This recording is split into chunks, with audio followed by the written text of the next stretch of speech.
I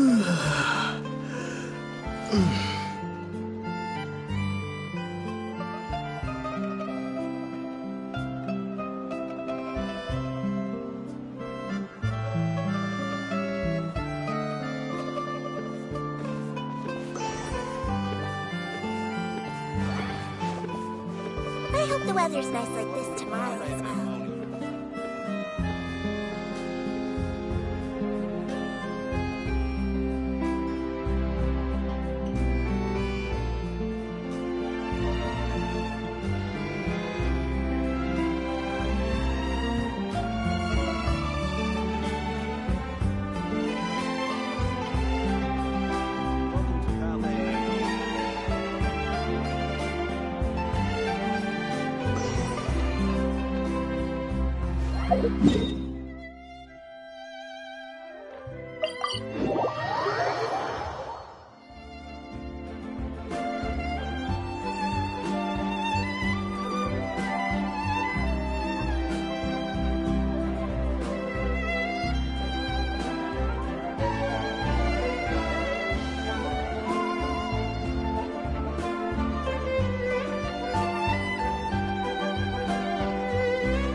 There'll be an extra fee for that.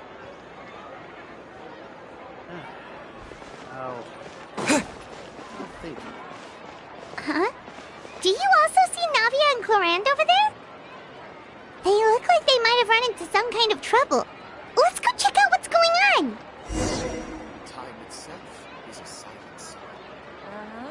Yep, you're right. An antique's value is in the... Exactly! Someone believed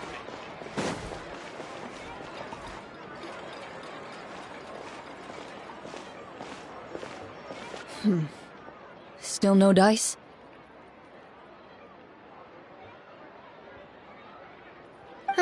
Not at all. And I've asked pretty much everyone in the court of Fontaine already. Lynette's ears drooped as soon as she heard that we'd have to be out and about for days on end. And Fremine, he hid himself under his helmet as soon as he realized there'd be people around that he didn't know. What about Chiori and Charlotte? I feel like both of them would be more than up to it. I've asked them already, but they're both pretty busy right now. I just gave the members of the Spina a few days off, too, so I don't want to bother them either. This is getting pretty difficult. Navia, Clorinde, what's up? Oh my. Well, if it isn't my dear partners. How are you all doing? Huh. Navia? Huh? Oh, you mean... Yep, this is our chance. Do you need our help with something? Oh, precisely. My dear partners, we've got a huge problem right now that only you can solve. Whoa, for real? Absolutely. We've already exhausted all our other options. Traveler, Paimon, would you join us and play Marechaussee Hunter Judgment Day? Marechaussee what now? It's a new game script by the Tabletop Troupe, a local roleplay adventure club. Ever heard of the Tabletop Troupe? They put out games that allow you to participate in a story and roleplay characters with your friends. Oh, I've loved their stuff ever since I was a kid. That sounds super interesting! Clorinde and I are both veteran members of the club. Recently, someone came up with a new script and was looking for people to help playtest it for them. And when they asked, of course I couldn't refuse. I mean, come on! A brand new script? Nobody has ever played it before. Generally speaking, scripts at that level of development have a lot of issues. but I think this one is pretty solid. The author obviously put a lot of work into the story, and the world building is also quite credible. Whoa, whoa, whoa! I know I was the one that handed you the script, but some of us haven't read it yet. No spoilers, please. Anyway, the script calls for a team of 4. Ah, yes. We're missing one final player right now. So, you're saying you'll help us out? I knew I could count on you, partner. Paimon and the Traveler are kind of a package deal. Is that okay? That's not a problem. I'll adjust the pace based on the actual number of players, and ensure that everyone has a good time. Well, Traveler, what do you think? Wanna play? Paimon will follow your lead.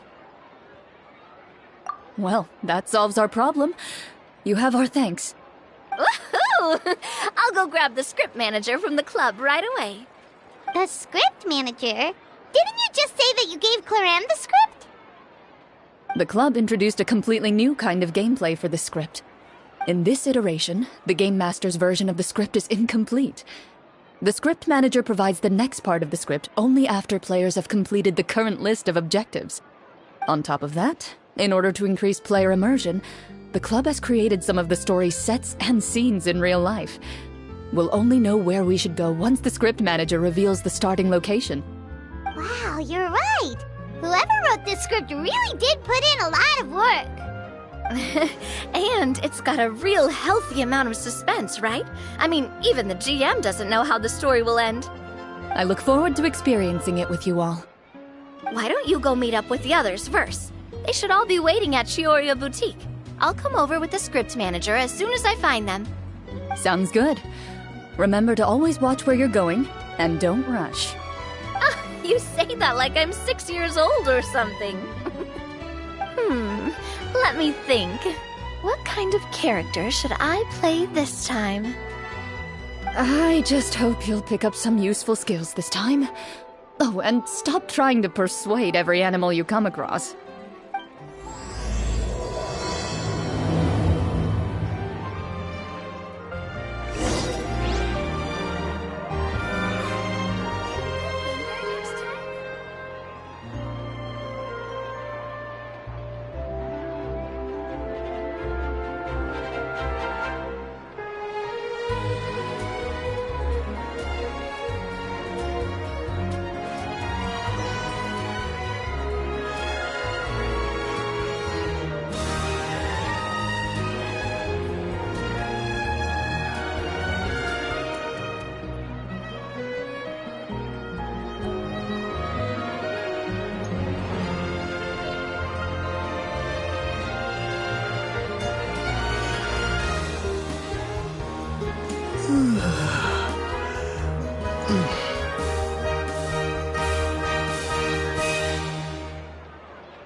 Sorry to keep you waiting.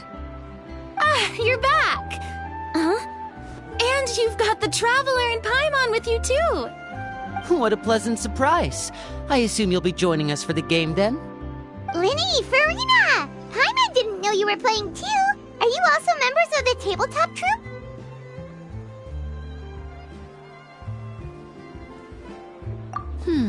I'm more of a casual member, if anything. I haven't taken part in many formal club activities. Lynette Fremine and I play something similar at the Hotel Bouffe Tété sometimes, but I'm usually the GM. Still, I'm sure it'll be fun being a player for the first time. I'm looking forward to it. Well, I'm not a member of the club at all. Clorinde simply woke me up first thing this morning, said there was a good script worth experiencing, and asked if I wanted in. If you're interested, I can give you a referral. That should give you a 40% discount on membership fees. I think I'll wait to see how this experience plays out first, especially when it comes to the quality of the script. If it's sufficiently fun, then I'll join. Do you participate in a lot of tabletop troupe activities, Clorinde? You could say that. She's actually one of the few senior game masters of the troupe. Ah, right. I knew about that even when she was still my subordinate. It's nothing. Really, just a small hobby of mine. Wow. Paimon's so used to seeing you be all upstanding and intimidating as the champion duelist. It's kind of hard to imagine you role-playing with a bunch of friends. Surely you jest. I would never intentionally make things difficult for my players. I maintain a clear boundary between my professional and personal lives. The me you see at court represents the law and order of Fontaine. I put all personal feelings to the side and grant a fair duel to all who seek to defend their honor. But in my personal life, I'm just an ordinary person. Someone who feels anger and sadness, just like everyone else. Well, you say that, but for all the time I've known you, I don't think I've ever seen you cry. I've seen you get angry, sure, but now I'm wondering whether you were actually mad or if it just looked that way from the outside. I was probably in work mode during those times. Is that so? Well, in any case, I just feel like even in your personal life, you don't get emotional very often. So you want to see me cry? That might be a little difficult. A show of anger, though, that might be something I could accomplish. No, that's not what I meant.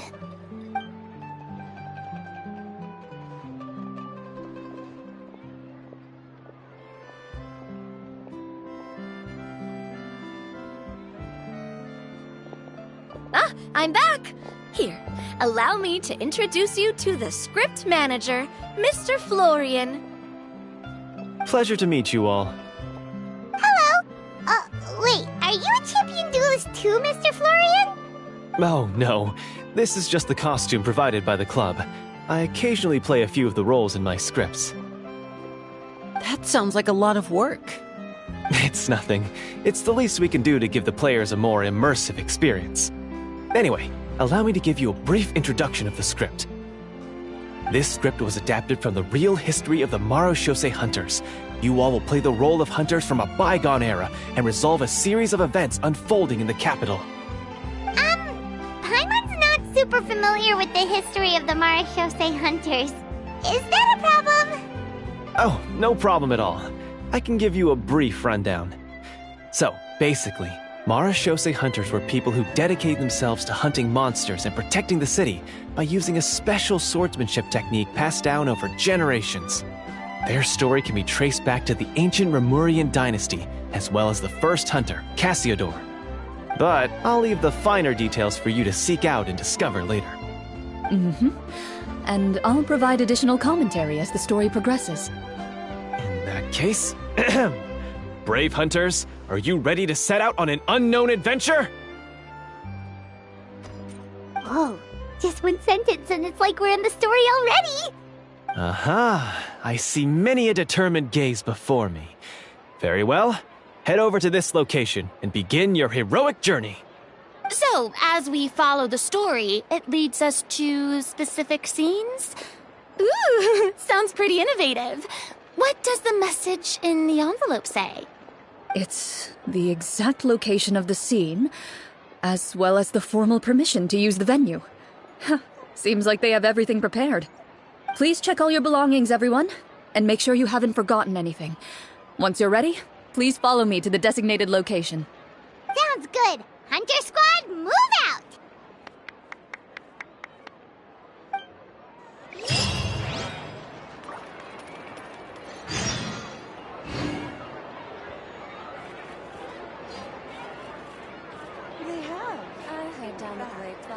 Welcome to Cheeria Boutique.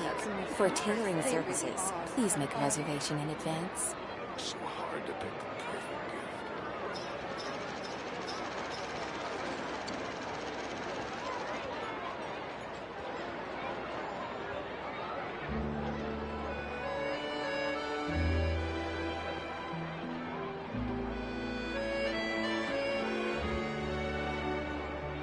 Welcome to Cheeria Boutique. For tailoring services, please make a reservation in advance.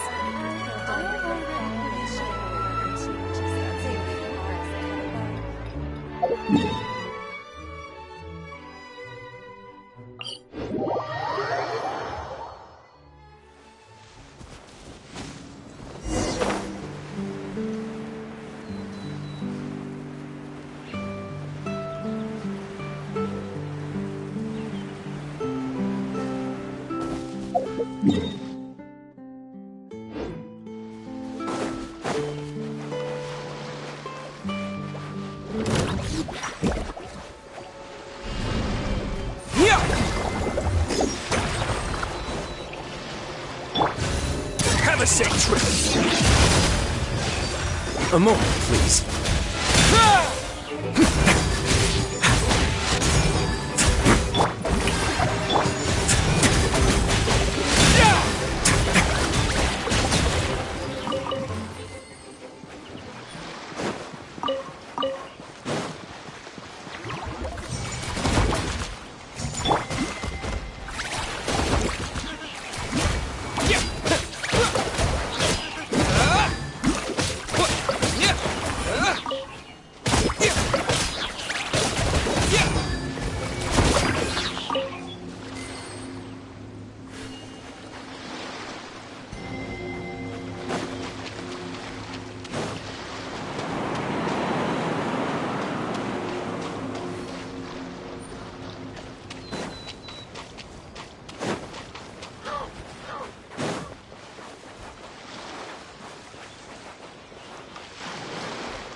They really have thought of everything. Even the phaetometer is here and ready to go for us. The phaetometer? What's that? It's a card that's used to determine action success or failure. We'll need to use it when we try to use certain skills. And what about all the dessert and tea? Is that for us as well? That's what the message said. Really? That's so nice. It feels just like a tea party with friends. Those snacks have Paimon's name written all over them! I think you might be more of a snack hunter than a Marashose hunter, Paimon. Snack Hunter Paimon reported for duty! If there are delicious snacks to be found, Paimon will track down every last one! The desserts are great. But I'm still looking forward to the story more than anything. Very fair. Then, let us begin. First, please pick up the blank character cards in front of you, and write down your name and profession. You can find an abbreviated version of the rules printed on the back of your character card. If you have any questions, feel free to ask me. In this story, everyone is a Marashose hunter. To reflect this, the club has prepared a small badge for everyone. Ooh, nice! As hunters, you have proficiency in swordsmanship and fighting by default, so there's no need to allocate any additional skill points to those areas. Swordsmanship? So there's a fighting part to all of this? Paimon's not sure she can do all that on her own. Maybe Paimon can just stick with you? Why don't you share a character card then? The Traveler will be the Marachose Hunter, and you can be his little floating assistant. Kinda like in real life. So, for the name, do I fill it out with the name of my character? Yep. It can be any name you like. You can use your real name too if you want. I do that whenever I get too lazy to think of a new name. Oh, so it would be like experiencing a different life, but still as yourself. That's not a bad idea. In that case, I think I'll continue to use the name Linny then. Next up is the skill sheet. You have a limited amount of skill points that you can use to learn a number of skills. The more points you invest in a particular skill, the easier it will be to pass associated checks. I'll take persuasion and investigation. Those are must-haves when it comes to missions like these. Oh, those skills sound like they'd be useful for gathering intelligence. Good idea, Navia. Just as expected of a veteran player. So should we also take those skills then? Not necessarily. Since we're working together as a team, we could leave the negotiations to Navia and use our skill points to pick up other useful skills. For example, I think I'll take stealth and sleight of hand. That will give us more options if we run into any situations we can't negotiate our way out of. Oh, interesting. I wasn't thinking about it like that. I suppose it's not so different from an acting troupe. Everyone has their own role to play. Let me see. I'll take art and performance. I'm not quite sure what use they'll be, but I'm not as knowledgeable about the other skills, and I am not too confident I'd be able to roleplay them well. Well, that leaves us. What do you want to learn, Traveler?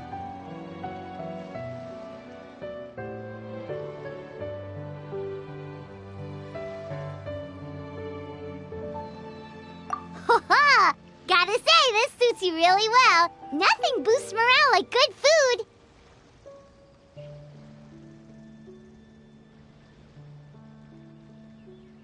Ooh, so you want to help people when they're injured. That's nice of you. So what do you think? Are you sure you want to learn these two skills?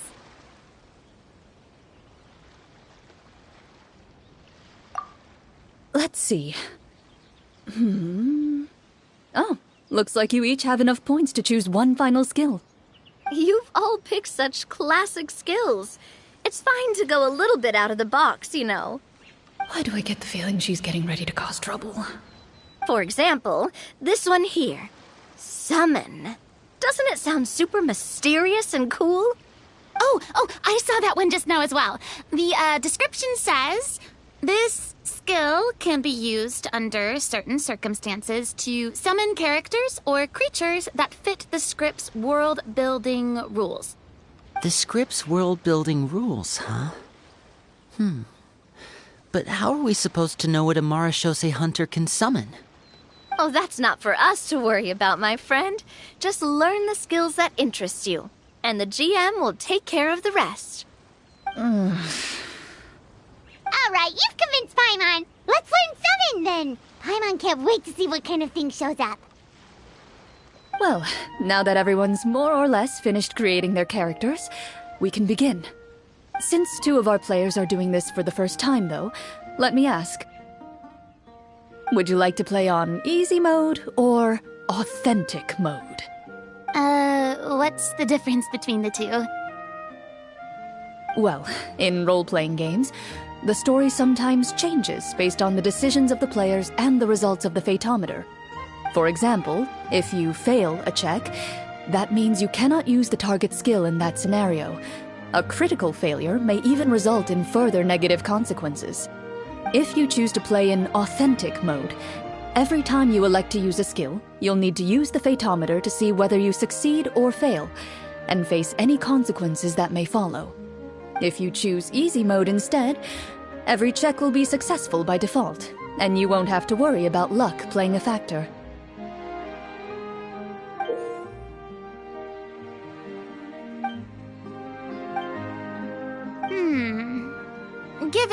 that I'd like to focus on the story, I suppose I should pick easy mode. I'd feel bad if I brought the team down by failing my checks. Huh? Oh, come on. Don't worry about that. RNG is the lifeblood of role-playing games. I'm going with authentic mode for sure. Never knowing what you might have to overcome. Ugh, doesn't that sound exciting? I'd rather be mentally prepared for what might happen. All right, then I'll mark down Farina for easy mode. All her checks will be successful by default. As usual, Navia and Linny will play on authentic mode. What about you, dear partner? How would you like to play?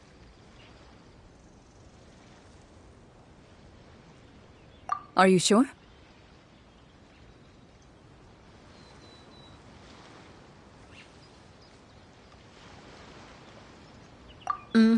No need to worry about the pesky phaetometer. Pretty good choice if you just want to relax and play the game. Honestly, I don't think Clorinde would make things too difficult for us no matter what the phaetometer says. Isn't that right, Clorinde? No promises. That wasn't super reassuring. Well, anyway, enough talk. Let's get started. I want to experience at least a good chunk of the story today. Speaking of the story, why is the beginning scene on a beach? Well, that's because... a long time ago, back when human civilization was still in its infancy, powerful demons and evil sorcerers ruled over the land. They created a host of monsters and sent them to slaughter all humans in existence. Soon, a group of human rebels banded together. With their swords raised, they swore to brave the darkness, and in doing so, subdue each and every monster that sought their destruction. They became known as the Marachose Hunters.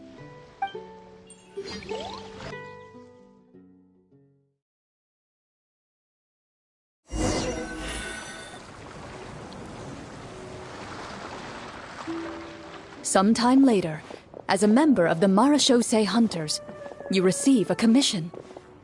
Following the address provided on the message, you take a boat and arrive at this strange city. As you inhale, you can taste the slightly salty air of the docks as you begin to survey your surroundings. There aren't many people in the vicinity, but you do take note of a few others who, like you, seem to be sizing up this place. Your eyes meet, and you realize these people are fellow Marachose hunters, likely led to this location after receiving the same commission as you. You're all Marachose hunters too, right? Allow me to introduce myself. The name's Navia, monster hunter by trade and helpful neighborhood businesswoman on the side. What say you to traveling together? We can help each other out on the road.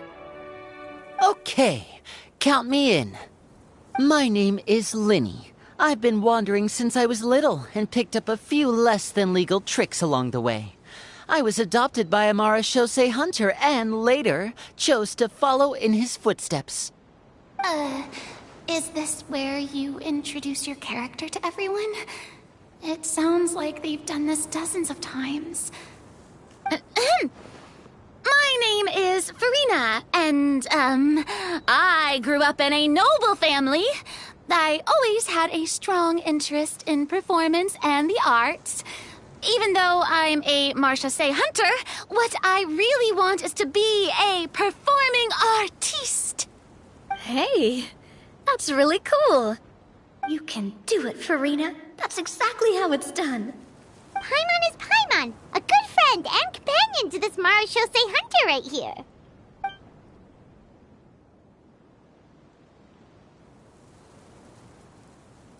I've been studying medicine ever since I was a child.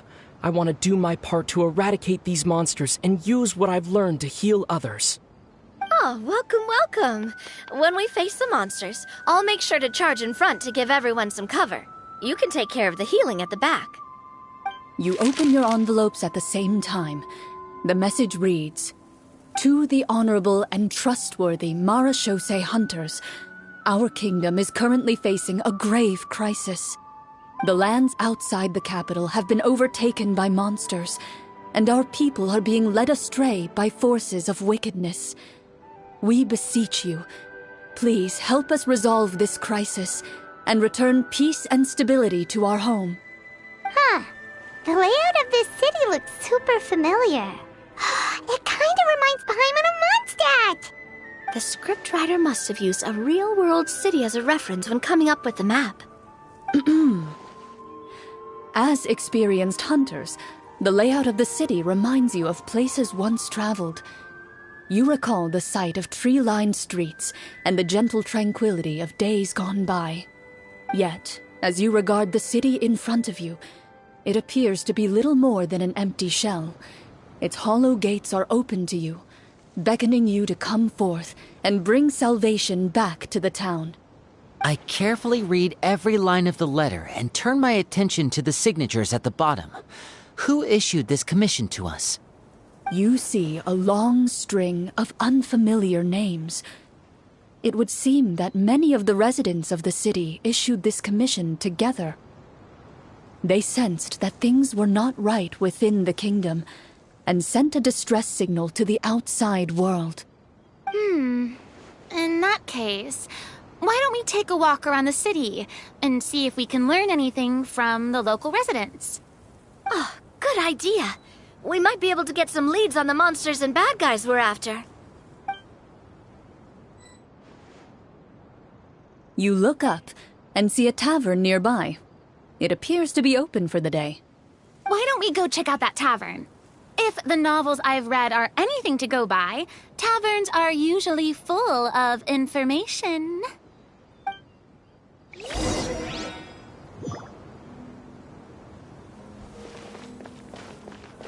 As you approach the tavern, you find a plainly dressed woman standing nearby.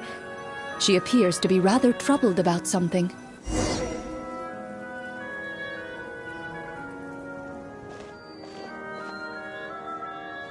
Greetings, friend. Lovely weather we're having today, don't you think? Oh, hello. I suppose you're right. The weather today is quite lovely. If only those monsters out there would stop causing trouble. It seems like every character included in the script has a certain amount of useful information to offer. If we keep asking questions, we might be able to get some good leads. Oh, come now, don't be sad. Life is all about optimism. Oh, that reminds me. What did you have for breakfast this morning? Huh? I don't think that's the kind of question we're supposed to ask. Nothing turns a frown upside down like good food. How about some macarons? I could make you some. You didn't even take cooking as one of your skill proficiencies. That's not necessary, miss. Excuse me for saying this, but you don't really look like a chef. Besides, I'm not really a fan of sweets. So you're someone who barely smiles and doesn't like sweets. You're really starting to remind me of this one friend of mine. Hey! Did she just... me? Clorinde must have broke character for a second. This isn't getting us anywhere. Traveler, maybe you can think of something.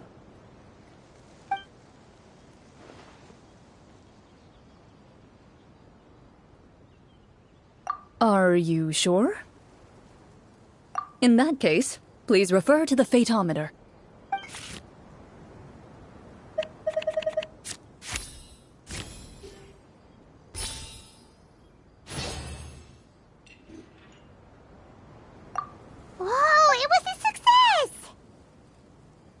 You remain silent as you prepare a pot and fire to use for cooking. The woman stares at you with her mouth agape as you skillfully cut the ingredients and toss them into the pot. After some time, a rich aroma begins to fill the air.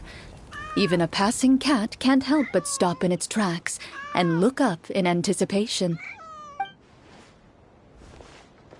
Please, have some food. Who knows? Maybe you'll feel better after eating something delicious. Whoa, that's amazing. Wait. So, as long as you pass the check, you can pretty much do anything?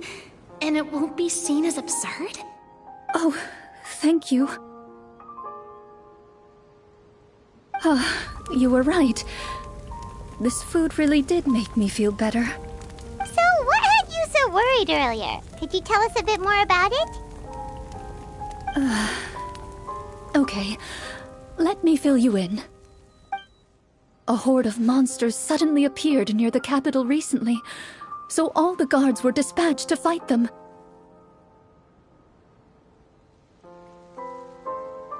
Do you remember when those monsters appeared? I'm not completely sure. All I know is that my husband was dispatched to fight them 3 days ago. Do you know where he was sent? It all happened so fast. When we said our goodbyes, he couldn't even tell me where they were sending him. You have our thanks, friend. We'll find and defeat those monsters as soon as possible. We sincerely hope your husband will be able to return to your side soon. Oh, thank you. Don't worry. We'll find him. Just try to remain optimistic and wait for good news. We don't always get to choose what happens to us. But we do get to choose the little things, like what we eat and how we respond to the things life throws our way. I hope that one day, you too will recognize the power of something as small and inconsequential as a delicious dessert. I'll do my best. You bid farewell to the woman, and continue your journey further into the city.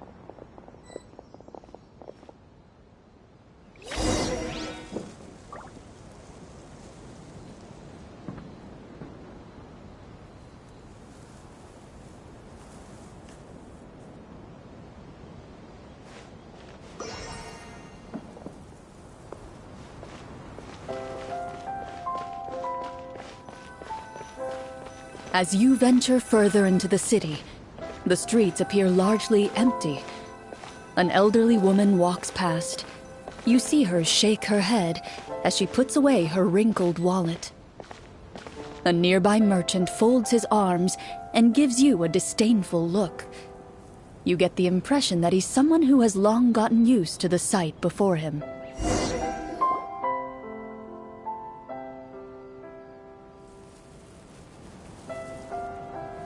Although he doesn't seem very friendly, merchants are usually a good source of information, right? Pardon me, sir. I'd like to ask a question if I may. That depends. How much are you willing to pay? How about this much? What do you take me for? Some lowly beggar? You can't even buy half an onion with that amount. Surely an onion can't be that expensive, right? What do you know? War's nearly upon us. Everything costs several times what it did before. If you're not gonna buy anything, then scram. Whoa, what a nasty guy. Maybe we shouldn't even bother talking to him. But he still might have information we need. Traveler, can you think of something?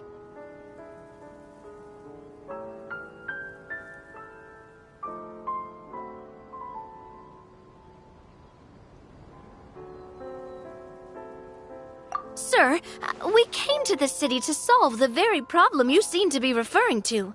The war you mentioned, would it happen to be against the monsters outside the city? If you happen to be well informed and know a thing or two about what's going on, we'd appreciate it if you could share that information with us. After all, the sooner this problem gets resolved, the easier it will be for you to do your business.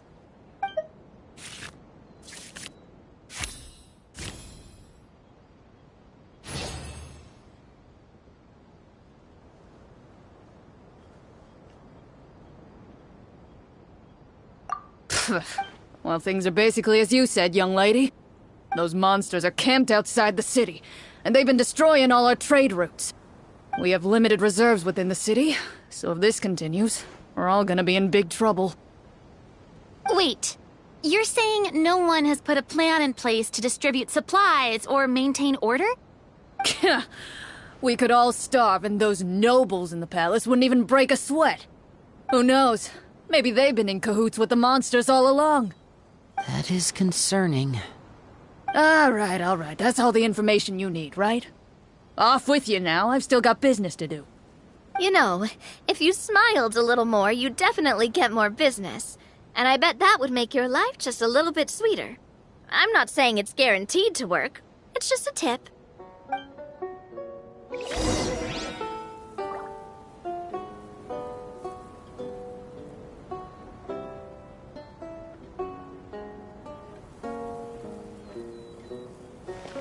Should we try to go somewhere with more people? Oh, how about the city square? Follow me.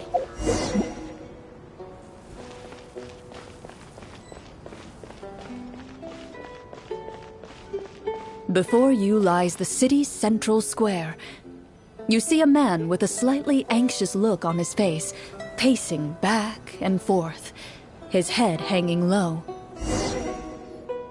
He doesn't seem to notice your approach. Still immersed in his own thoughts, he shakes his head and lets out a long sigh. This guy seems promising enough. Maybe I can get some information out of him. Hello, sir. Is there anything I can do to help you? Wait, you're... I'm... Oh, dear goodness! You're a Marechaussee hunter! You recognize us?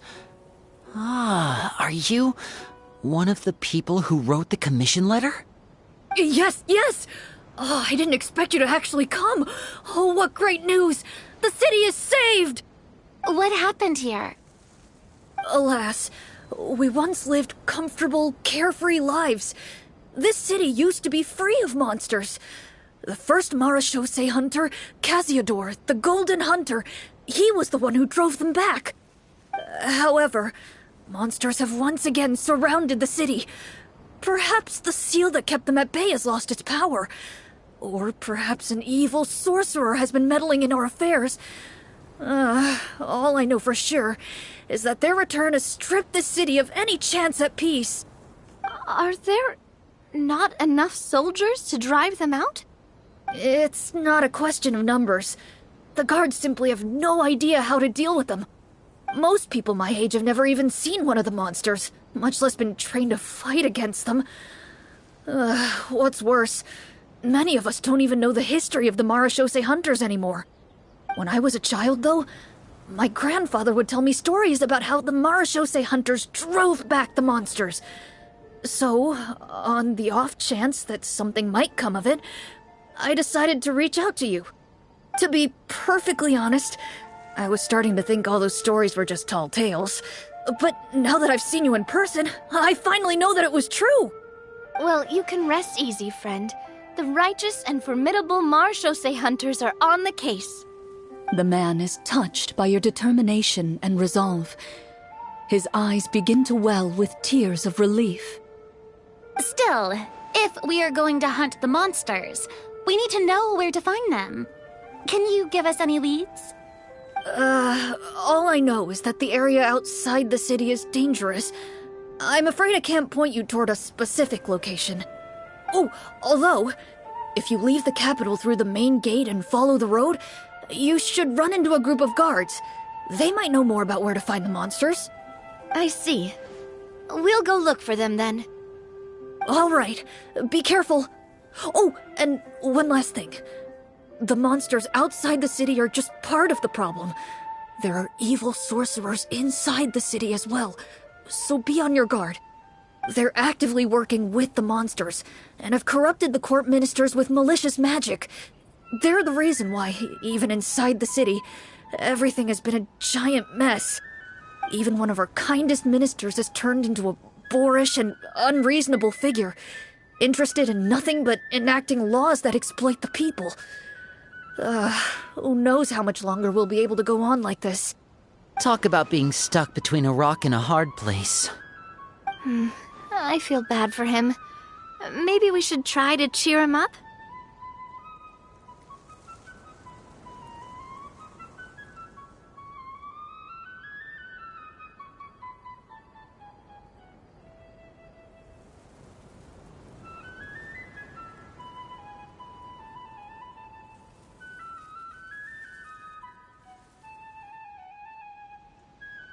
Hey!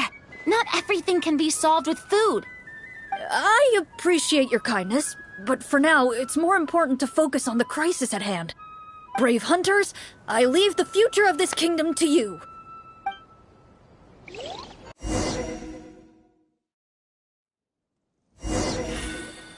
If I understood correctly, there are currently 2 problems in the kingdom that need solving, right?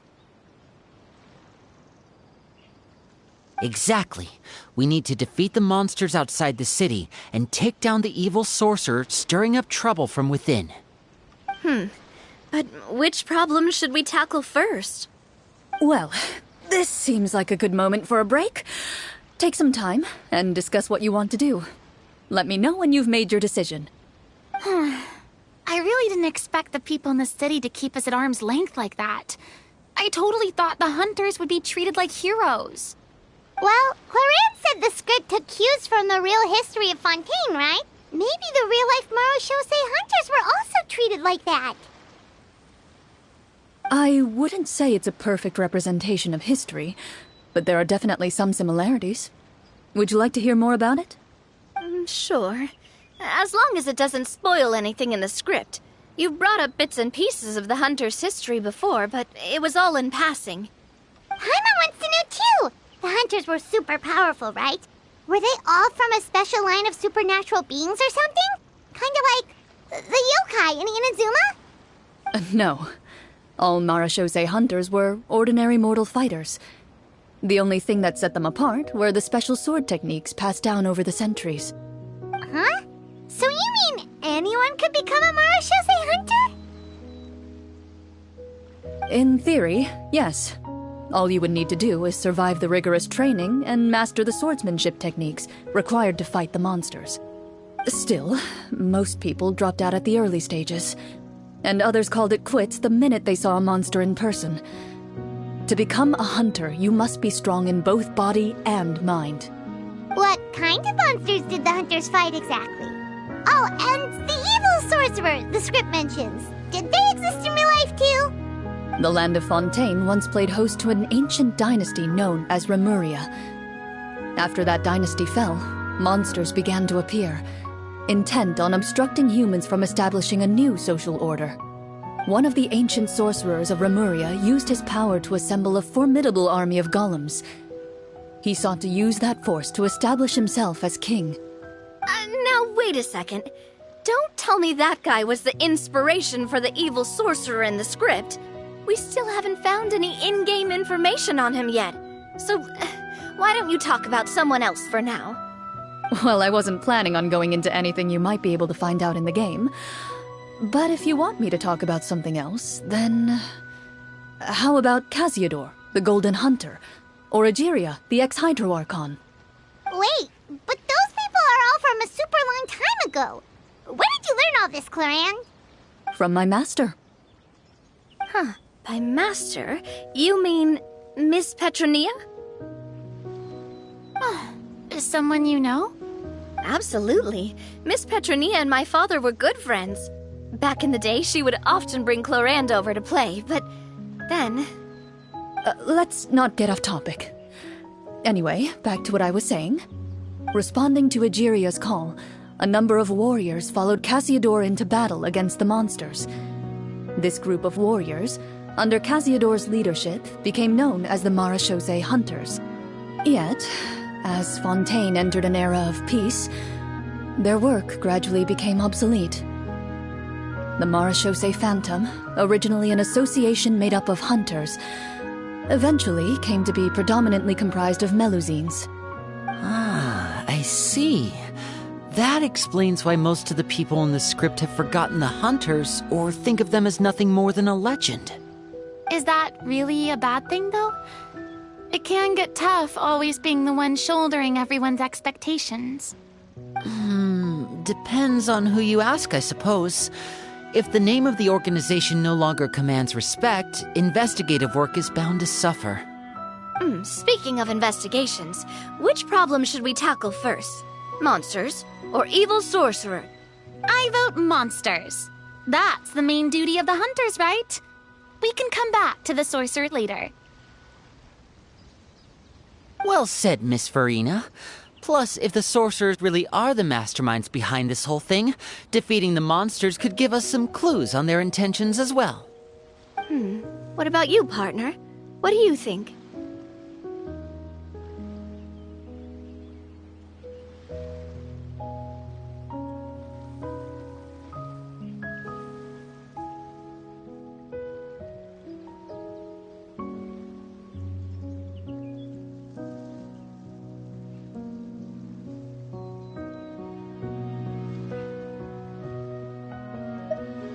I mean, you're not wrong.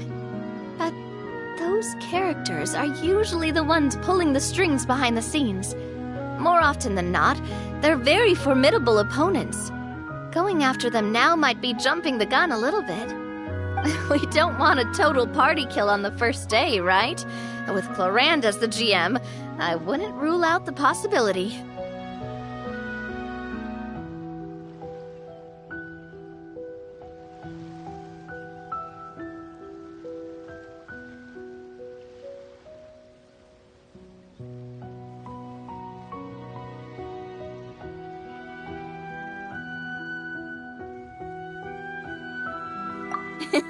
Then it's settled. Let's go hunt some monsters. All right. After some discussion, you decide to turn around and head out of the city.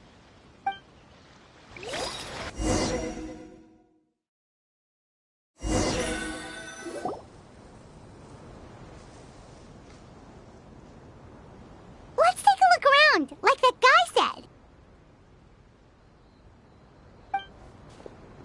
You there! Outsiders, halt! Who's there? An armored man approaches you. He has a tall, muscular build and a determined expression in his eyes. Just one look, and you can tell he's fought in his fair share of battles.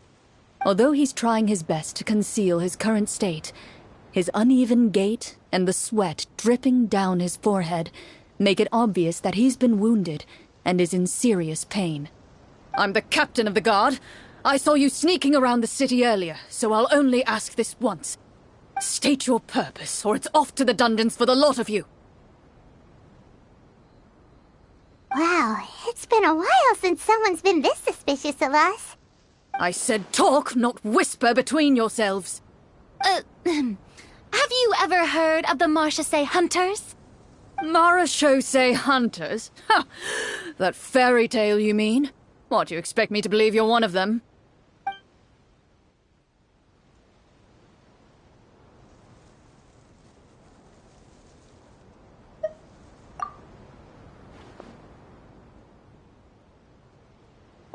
Sir, we were indeed in the city earlier, but our purpose was only to gather information on the monsters. We're here to help the city and all the people within it. Your guards are still fighting the monsters as we speak. They could be seriously wounded and in grave need of support. You need all the help you can get.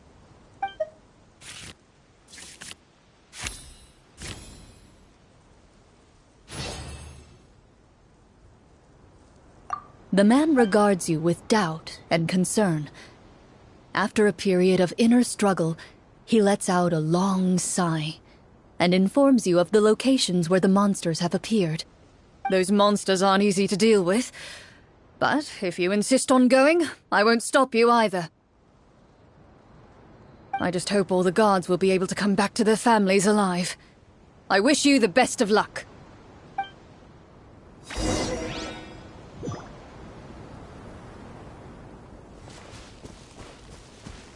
Based on what the captain said, the monster should be right up ahead. Let's go. Hopefully we're not too late. As you approach the battlefield, you see numerous people lying by the side of the road. They appear to be dressed like guards. Their faces are filled with desperation and terror. Some are screaming and cursing in vain, as if still trying to banish the monstrosities they saw from their minds.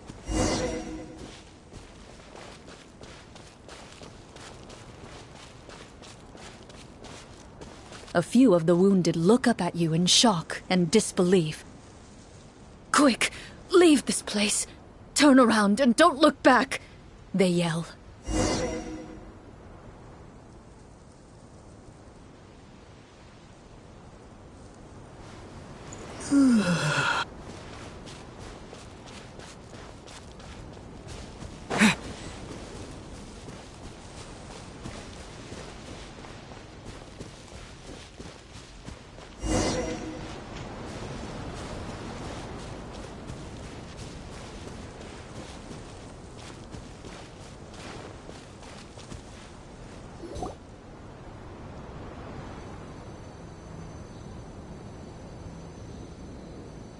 This is the place he mentioned, right?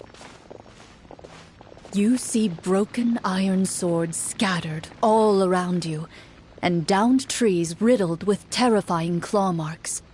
All the signs point to one thing.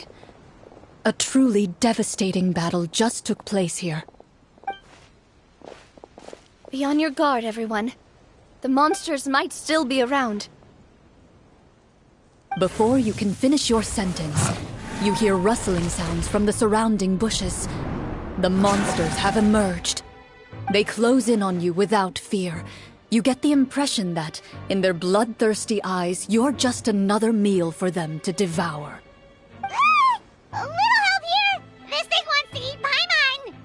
Your battle round begins now.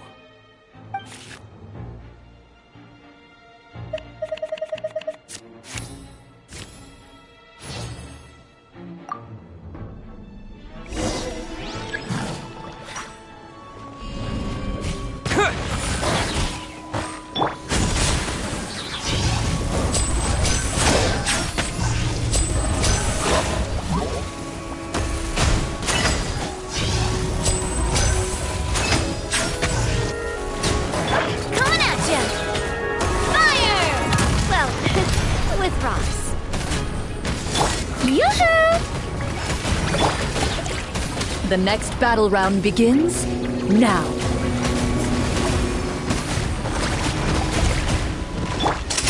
Here comes the finale.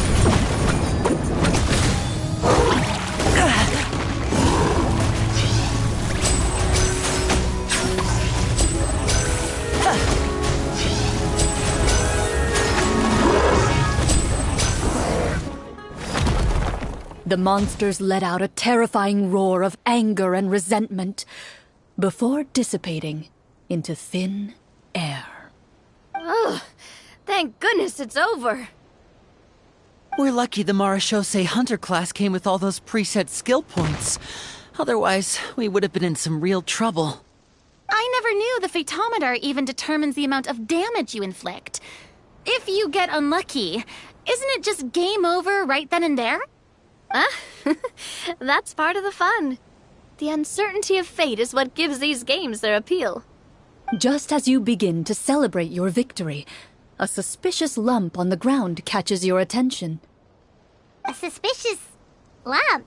Wait, could it be the thing that appears after every battle? I walk up to it, crouch down, and begin to carefully examine it.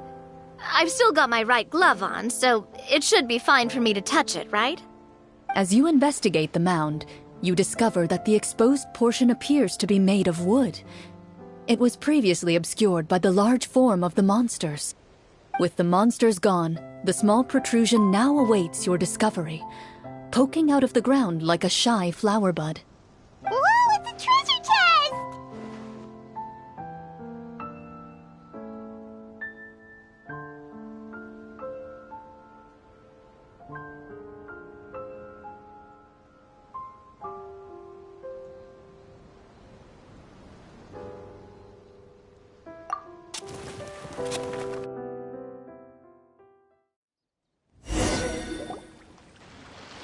With everyone's help, you successfully excavate the wooden chest from the ground. Even without opening it, you can tell from the mora and jewels scattered around the chest that it must contain quite the fortune. Makes sense. We worked hard for this. Let's open it and we can share what's inside. I can understand your excitement, Paimon, but think about it. Doesn't it seem like there are people out there who need this treasure more than us? Yeah. Think about all the people suffering in the capital. Or all those guards who got hurt fighting the monsters. Wouldn't it be better if we gave the treasure to them? Wait, is that how it works? Paimon thought since we were the ones to dig it up, we could just take it for ourselves. Well, let's put it this way. Any decision you make during a role-playing game can impact the future course of the story. But would the people really believe us? It's hard enough for us to prove we're Marchese hunters. What if they think we procured the treasure illegally? They might get even more suspicious of us. That's definitely something we should consider. Maybe we can come up with an explanation in advance. Well, if donating it could cause that much trouble, why don't we use it to buy some gear and fill up on good food? Then we'll be ready to fight even more bad guys. Looks like you're facing a difficult choice once again. Well, it's getting late. Why don't we call it a day for now?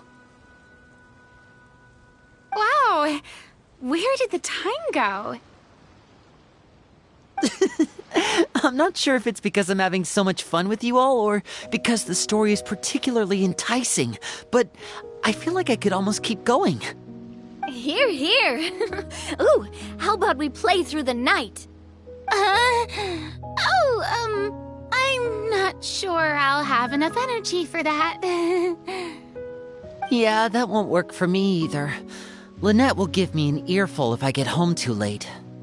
I understand how you feel, Navia, but we have to change venues for the next part of the story anyway. Huh? Another location?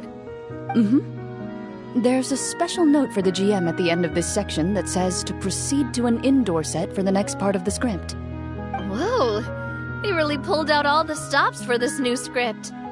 Well, even if we end the game for the day, we can still stay a little longer and hear Clorinde finish her story, right? Paimon wants to hear more about the history of the hunters. Something tells me you just want to finish the free desserts before we break for the day. That's just a coincidence, okay? Besides, to Paimon, not finishing free food feels even worse than having to buy her own. And anyway, Paimon really does want to hear more about Clorinde's master. Well...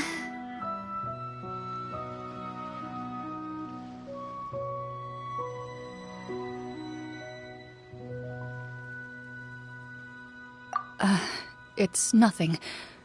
I appreciate the concern, but it's all in the past. It won't do any harm to share these things now.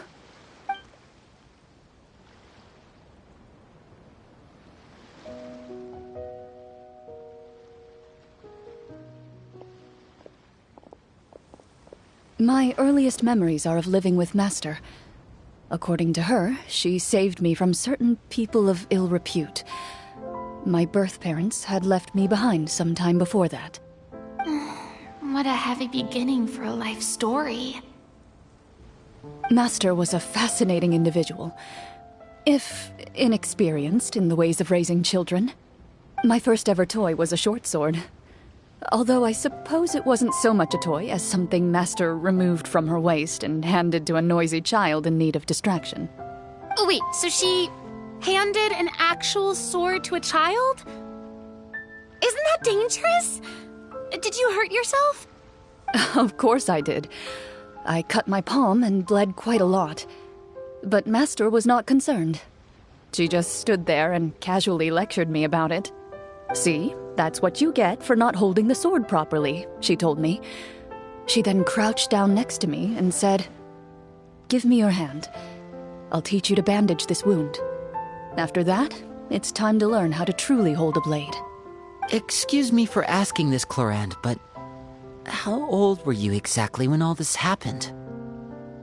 Probably around, 3, give or take. 3? Isn't that when most kids are still struggling to hold a fork? As I said, Master was rather inexperienced in the ways of raising children. She believed trial and error was the best way to teach a child what they're capable of. I'm not so sure this is a question of experience. I didn't see anything wrong with her ways at the time. And anyway, children don't get to choose how they're raised. Oh, she did bring me back a pet from Liyue once. It was a Geovishap hatchling. A Geovishap hatchling? For a pet? That seems even more dangerous. What she said was this: make sure to get along, you two. If you really can't agree on something, just settle it with a fight. Whoever loses is the real pet. And how old were you when this happened? 5. Well, did you win? No, I lost. So you're saying you actually became the Geovishap's pet? Yes, but only for a week. By the end of that week, I defeated it in combat, and we've shared a cordial relationship ever since. That really doesn't sound like the kind of childhood someone should have. Later on, I gradually understood that Master most likely didn't know any other way to raise a child. She was a marechaussee hunter, but I never heard her bring up her own parents. Thanks to her, I learned how to navigate the forest by the age of 6, and could hunt monsters in the wild by myself the year after that. Even though the training she subjected me to was strict, she always made sure to take me traveling when she had the time. We met many of her friends during those days. That was also how I met Mr. Callis and his family. I still remember the first time we met. You were too scared to join our picnic and hid behind Ms. Petronia the whole time. I still hadn't really met many children my age at that time, so I didn't know how to interact with others. After that, though, you started coming over a lot. You loved challenging people to shooting competitions, remember? I don't think many members of the Spina ever beat you in one of those. I had a lot of fun during those days. I enjoyed them too. Oh, do you remember that one time we went exploring around the Spina together? We overheard Papa call your master Fontaine's Protector of Justice. We tried to pretend like we never heard anything, but you nearly let it slip that one time.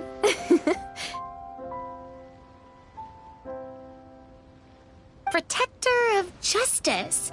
Oh, wait, you mean that vigilante hero from 20 years ago? The one who is always active at night? Yep, that would be her. She often would put on a black cloak and go out at night. I never knew where she went or what she was doing. Until, like Navia said, we overheard the truth from Mr. Callis that night. 20 years ago, huh? I still remember the guards leaving all kinds of witness reports about her on Nervalette's desk. My apologies. Oh, there's no need to apologize. You had nothing to do with it. And anyway, everything she did was for a good cause. Although, calling herself the Protector of Order was a bit much. Especially when she deliberately operated outside the law. Huh? When did the Protector of Justice become the Protector of Order? Oh, she had a bunch of code names. I heard she would just come up with a name on the spot whenever she was asked. Later on, she probably got sick of answering those questions and decided to stick to just 2. The Protector of Justice and the Protector of Order. That sounds like her, all right. I bet she forgot which of the 2 she'd use by the time she got back each night. Well, she certainly sounds like a fascinating individual. With her strong sense of justice, it's no surprise her student followed in her footsteps. It's true. I always wanted to become like her. Someone powerful, independent, and with a strong sense of conviction. But...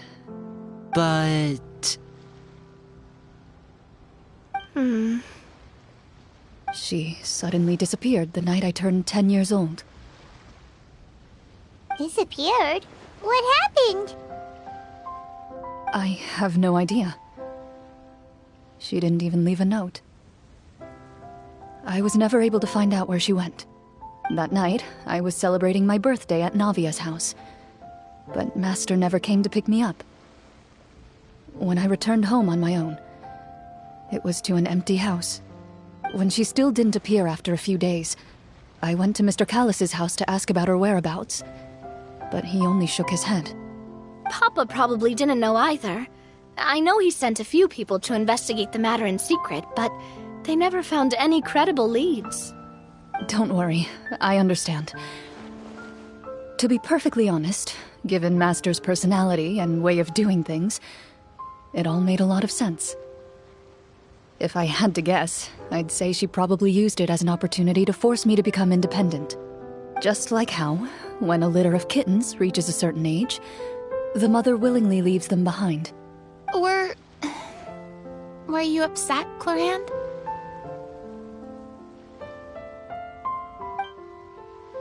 I was at first, but not anymore. I don't believe Master would suddenly disappear for no reason. There must have been something she just had to do. Well, despite everything, you still managed to follow in her footsteps and become the greatest champion duelist in all of Fontaine. You're practically a living symbol of law and justice. I suspect my position would be far too by the books for her. Master always did whatever she pleased. But you're right. I suppose I do take after her in some ways. Who knew Clorinde had such an interesting past? I never had the chance to ask her about it before. I wonder if Clorinde's master were the champion duelist back then, would that duel against Mr. Callus have gone differently? Oh no. Judging by the atmosphere, Clorinde and Navia are probably thinking something similar. The mood just got super awkward all of a sudden. Well, anyway. Would you look at the time? It's getting dark, so we should probably call it a day for real this time. If we keep talking like this, we really will be here all night. I had a great time today, Miss Clorinde. Thank you for being our GM. Anytime. The script was good, but I've got to say, your childhood stories were even better. Hey, you should tell us more about that fight against the Geo-Bishop sometime. Maybe your master was onto something. You could be right. What does she mean, onto something? I certainly don't know any 5-year-olds who want to fight a bishop in their spare time. Guess I'll head back as well. I need to save my energy if I want to continue enjoying the story tomorrow. You're that excited to hear about my fight with the bishop? I was talking about the script.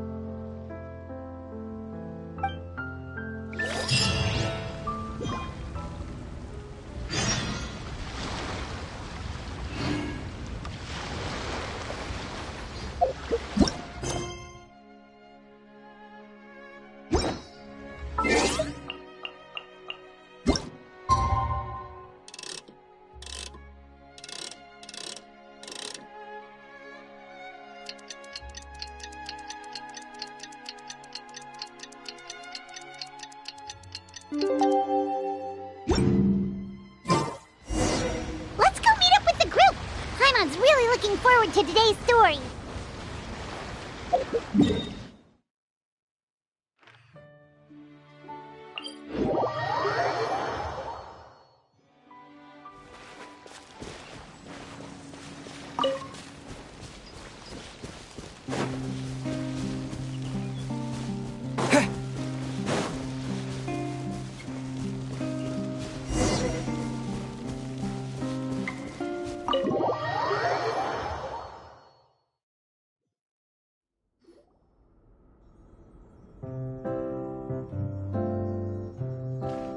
Looks like everyone's here.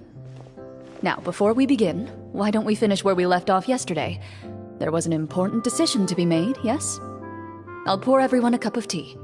Is that really the most important part, though, Clorinde? Paimon's more concerned about our current surroundings. Heavy walls, cold railings, dim lights. This is obviously supposed to be a prison. admire the work put into the set. Still, it's obvious the scriptwriter has never paid a visit to the fortress of Meripede. So this set is going to be a part of the script? Unfortunately, that is something I can neither confirm nor deny. Anyone think Clorinde's smile is starting to look kinda scary? Well, whatever happens, we'll just have to push on. But first, we should really figure out what to do with this treasure. If we're worried about arousing suspicion because of our identity, why don't we give ourselves a different name, just like Clorinde's master did? Yeah, it might be better to keep a low profile. As long as we're helping people, it doesn't matter who we are or what we're called. Staring at me won't get you anywhere. Or did you want some more tea? Oh, Paimon's good. Thanks. Why aren't you saying anything, Navia? Wait, what's that next to you? Oh, this is the short sword Clorinde mentioned last night. I found it. Huh. I'm surprised you managed to track it down after all this time. Well, I made sure to take good care of it, considering the circumstances in which you gave it to me. Of course I had to keep it safe. Anyway, where were we? Oh, right. I was just thinking about all the potential ways for us to break out of prison. We could dig a tunnel, or try to bribe the guards. Wait, we haven't been thrown into prison yet, have we? Well, it's only a matter of time. It pays to be prepared. Just like how you should always have an umbrella on hand, even when it's sunny. Alright, Paimon's made up her mind. Let's just give the treasure away. Paimon may have wanted to keep it, but if it's going to land us in prison somehow, Paimon will be too upset to enjoy her snacks. So, you reached an agreement? All right then, we can continue with the story. Oh, and we'll collect all the scattered pieces of treasure on the ground as well. All right. You collect the treasure and make your way back to the capital with your bag of loot in hand.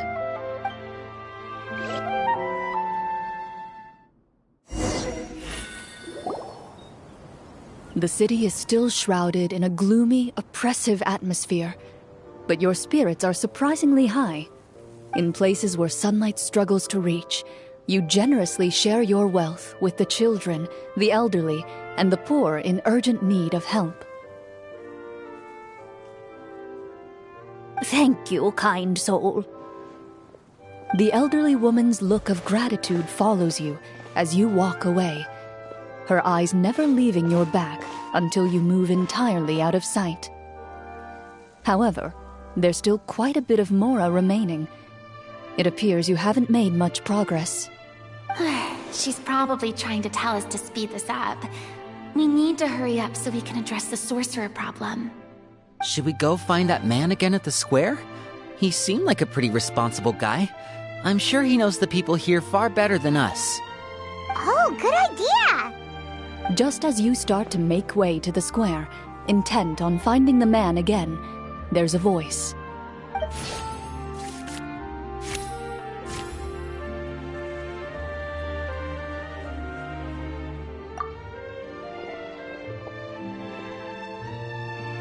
Please wait, distinguished guests. Several strange guards suddenly call out to you. They run forward to meet you and proceed to politely pay their respects. Greetings, gentlemen. Are we being invited for afternoon tea? Surely you jest, my lady. That would not be our place. It is His Excellency the King who requests to meet with you. Please come with us.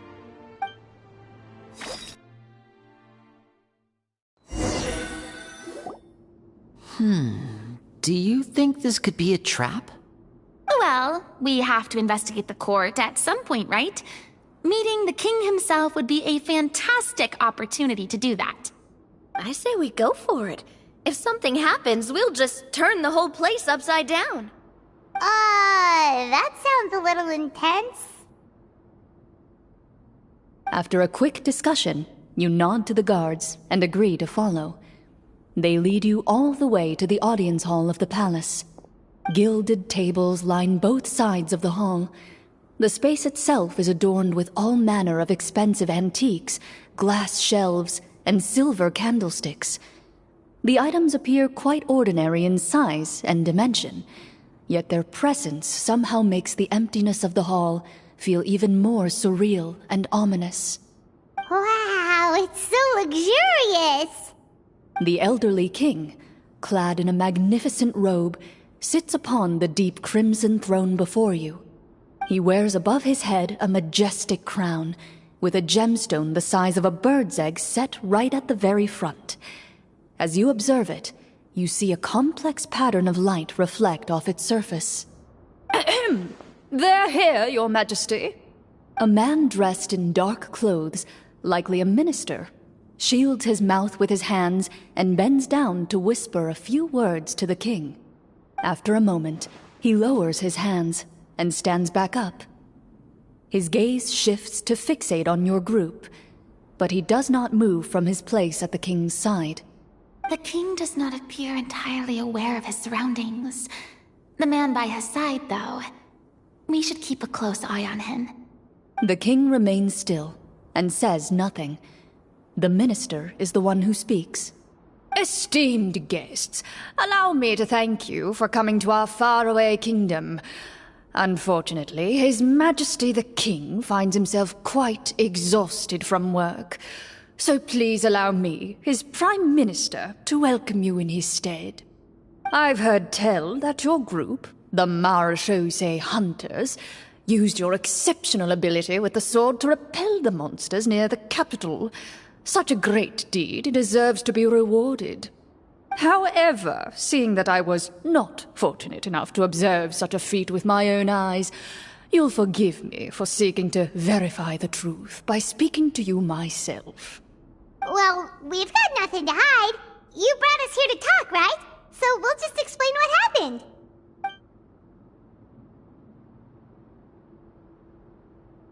The golem's blades were so powerful, they could cut down trees in a single swipe. It took a lot of effort to defeat them, even for trained swordsmen like us. Well, that was enough details, right? Believe us now? Your account does indeed match those of the survivors. Since you were the ones who defeated the monsters, that must mean you are also in possession of the treasure they stole?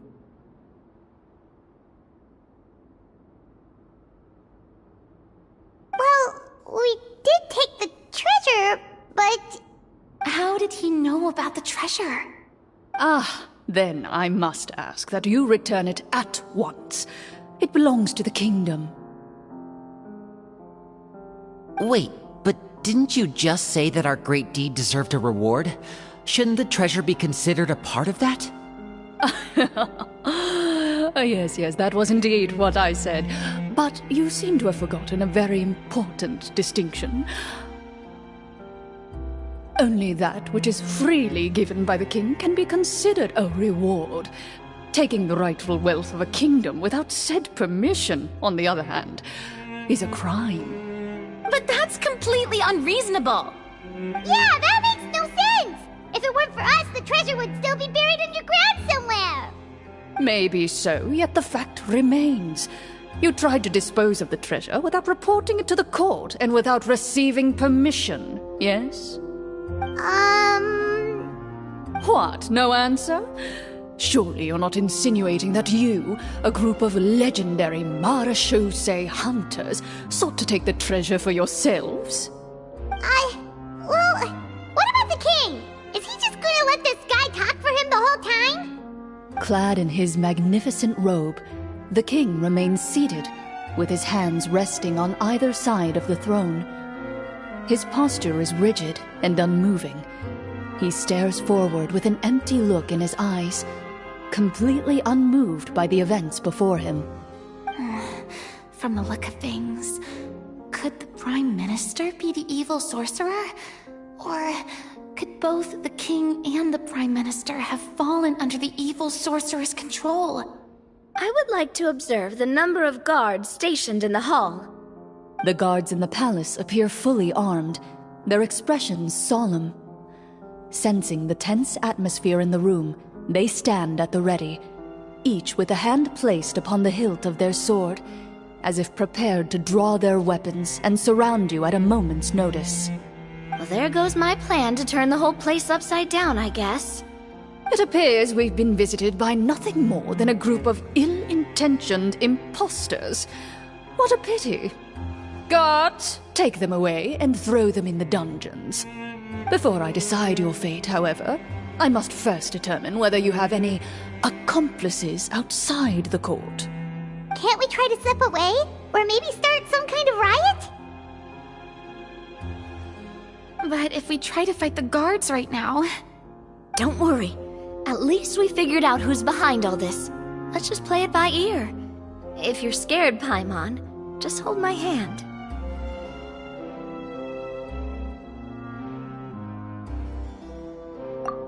Thanks, you guys.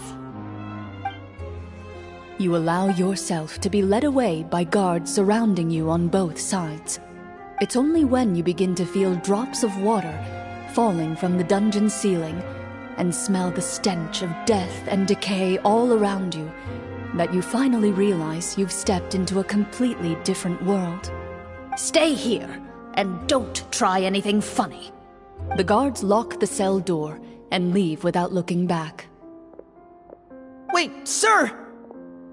Your voice echoes through the dark hall, but the only response you receive is the sound of water dripping from the ceiling. No! What should we do now? Carve out a new path of fate with our own two hands, of course. I draw my weapon. You reach toward your waist, but find nothing there. You now recall that your weapons were confiscated before the guards locked you in the cell. The bag of treasure along with them. What about that knife I hid in my boot? When did you hide it in there? When I was thinking about digging a tunnel. Rejected. You failed to inform the GM of this course of action. Moreover, the guards would have conducted a thorough search before throwing you in prison. And the keys to the cell aren't anywhere to be seen? Correct. You don't even feel a lock hole on the cell door. Oh, well, there goes all our plans. Indeed. Huh? Why are you the one saying indeed? Because that statement holds true for me as well. This is where the script ends. What? But that's a terrible ending!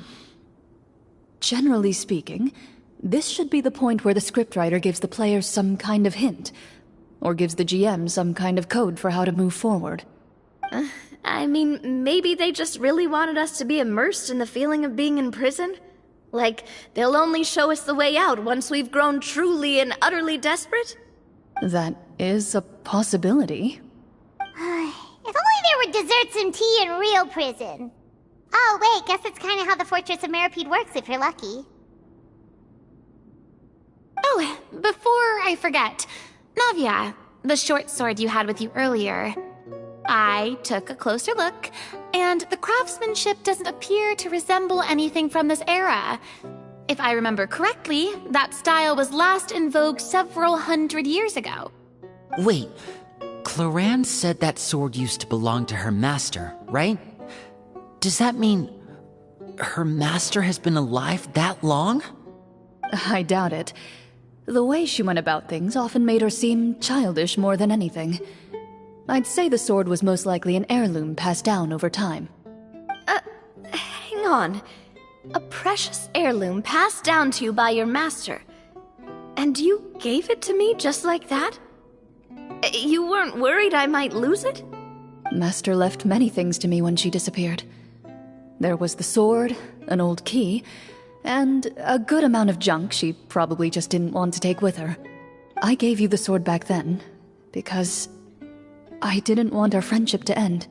Wait, when did this happen exactly? After the duel. Between Mr. Callis and myself. Before that, Clorinde would have meals with us and even stay over at the Spina some days. She was on great terms with Papa as well. After the duel, though, there was a period of time where we simply didn't know how to face each other. She entrusted this sword to me, and never came back. We were both sad and conflicted, and totally overthinking everything as a result. Whenever I looked at this sword, I couldn't help but wonder if Miss Petronia had never introduced us to each other at that picnic. Maybe part of the sadness I was feeling could have been avoided. Back then, it felt like I hadn't just lost a father, but a close friend as well. No one can change the past. The most important thing is that you two found your way back to each other and can enjoy things like this together. Yep, you're right. I'm sorry, you two. I didn't mean to bring up any sad memories. Think nothing of it. No one here is at fault.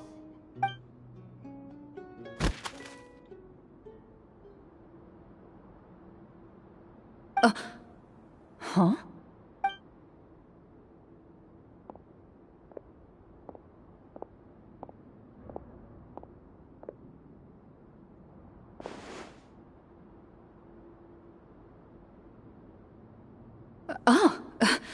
Looks like the next part of our script is here. Perfect timing. The situation was really starting to get desperate. And not just because of the prison thing. From Clorinde's face, Paimon really can't tell if it's good news or bad news.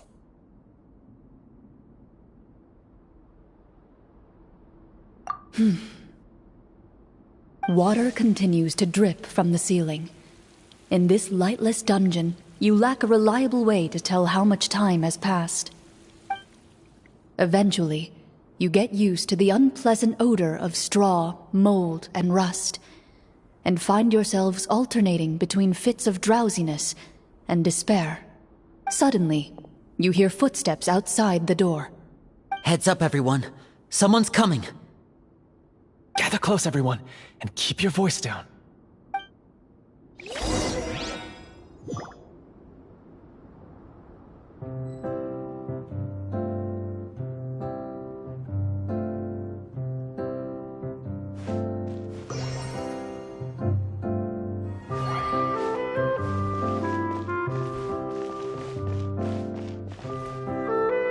Who are you?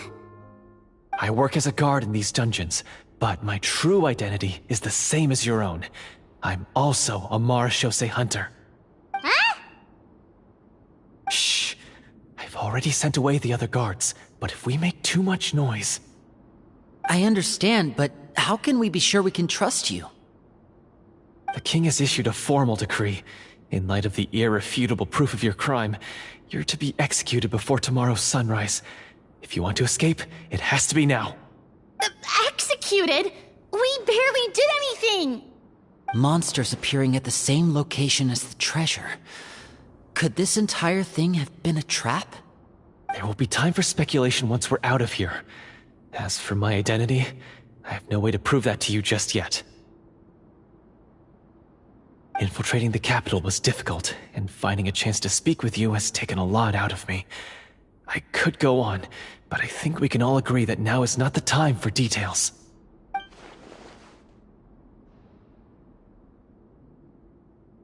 Have you seen our weapons anywhere, sir?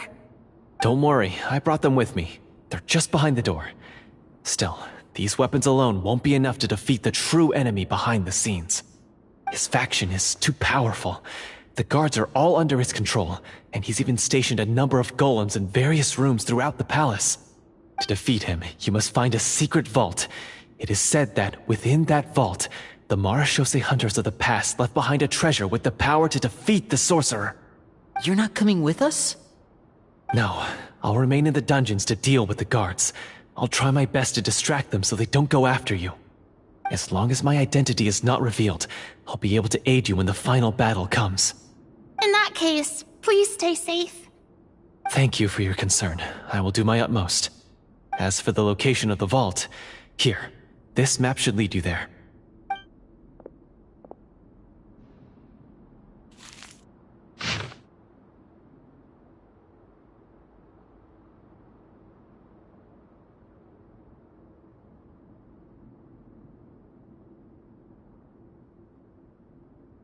Got it. All right, once I open the door, remember to stick close and refrain from making any noise. I'll lead you out of here as quickly as possible. You now have the chance to restore the honor and legacy of the Mara Shosei Hunters. So please, get out there and reclaim what's ours. And be sure to exercise caution. With the help of the guard, you successfully escape the dungeons. Your sense of despair and anxiety both seem to fade as you continue your quest.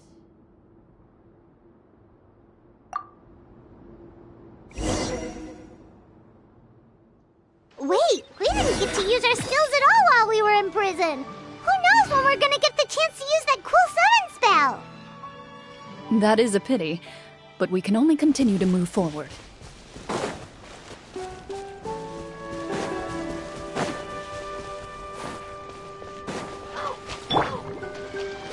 Shower me with praise!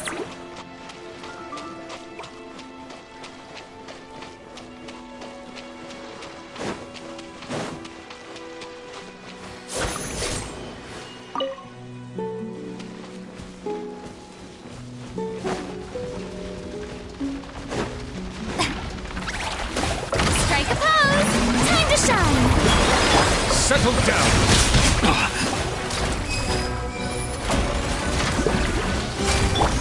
What now?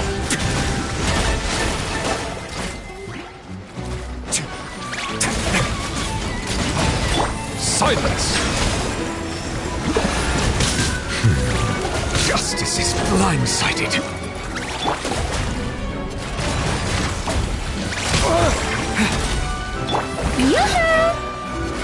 Let the mighty be humbled!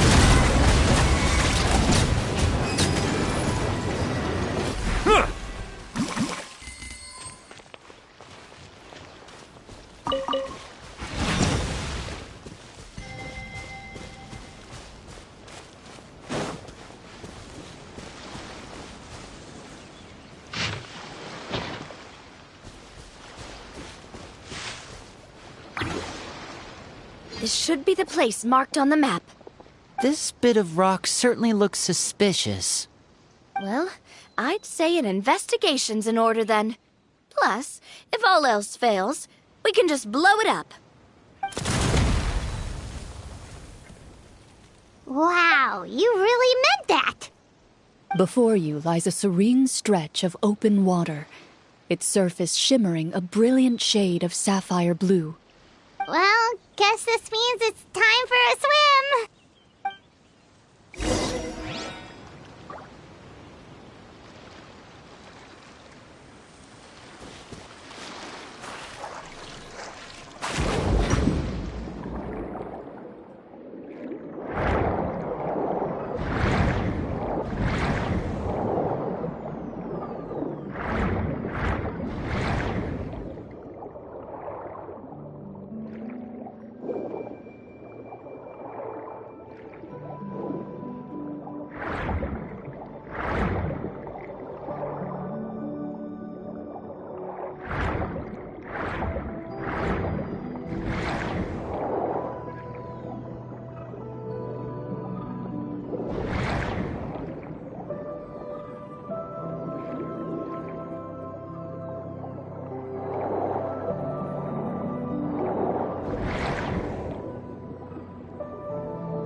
What's the matter?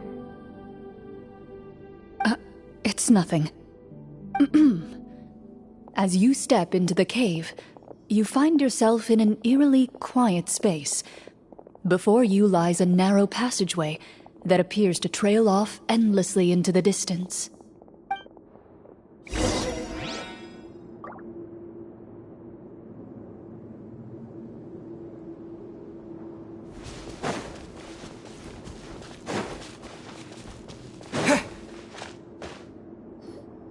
Wow, this must be where the treasure is hidden! But this door is blocking our way in. It almost looks like it's been here for quite some time.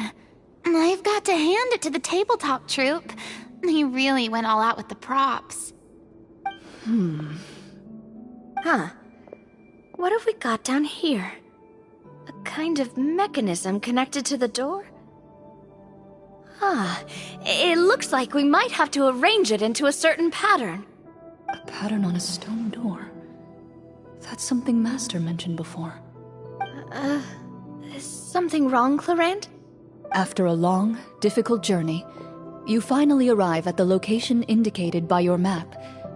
It appears to be an ancient site of some sort, where treasure likely awaits. Your surroundings are exceedingly quiet and serene, as if the secret that slumbers here has never once been disturbed. If you listen closely, you can almost convince yourself you can hear the sound of its calm, gentle breathing. That description makes Paimon feel kinda bad for disturbing this place. We're doing this for the sake of the people, to free them from the evil sorcerer. I say it's time for this treasure to once again see the light of day. Linny's right. We need to keep going. The future of the kingdom depends on it. The next part of the story requires us to solve the puzzle, right? Let's start exploring the area. Yes, that should be fine. Something feels off about all this. Guess I'll just have to improvise.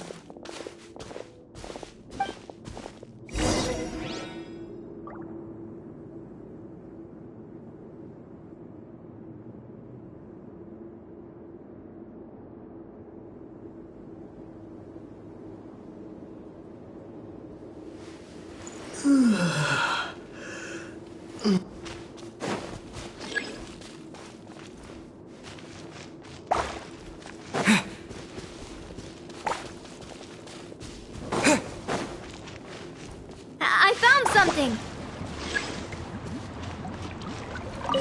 Found something here, too.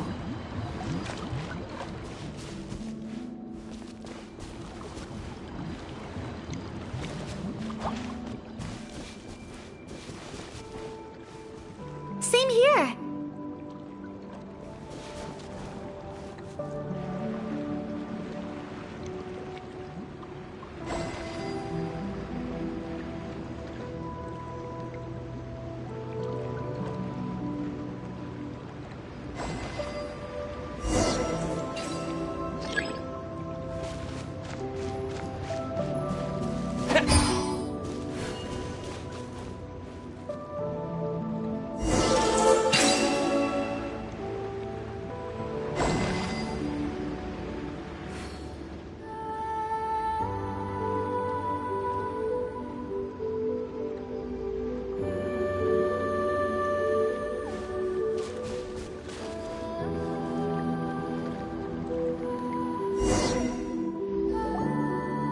It worked! Something just appeared. Some kind of new mechanism, maybe? By solving the puzzles, you prove yourselves worthy of inheriting the secrets of the past. At the end of each puzzle, you're rewarded with With? a key.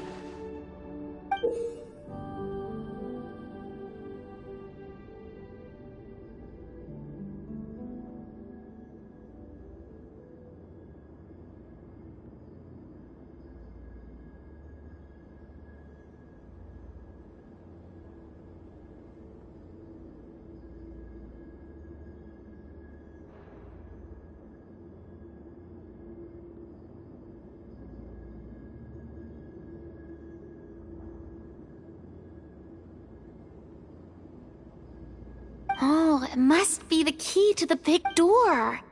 Huh? This is one of the Marechaussee Hunter keys. that are passed down from generation to generation. It looks just like the one Master passed down to me. It is said that 4 keys in total are required to form the final, complete key. And it seems like we just collected 3 of them. That must mean... Huh? What's wrong? You hear a few strange noises. Suddenly, all the torches in the ruin go out at once.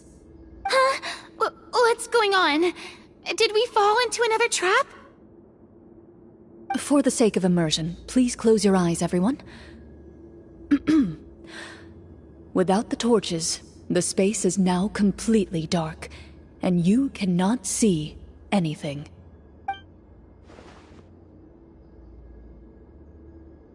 But Paimon can still see a little bit over here. Oh, right, sorry. Suddenly, you hear the sound of footsteps pierce through the darkness. There's someone else here? Oh, this is so unsettling. I can't see anything. I've been discovered then? Wait, that voice, it's... You recognize the voice as belonging to the guard who led you to this place. It appears he now covets the treasure for himself, and has come to stake his claim. Oh, so this is just part of the script. Then I can probably relax. Well, if we can't see anything, that means we can't fight to the fullest of our abilities. Should we retreat for now? Judging by the way he's holding his sword, he must be a real Marashose hunter. But this isn't part of the script.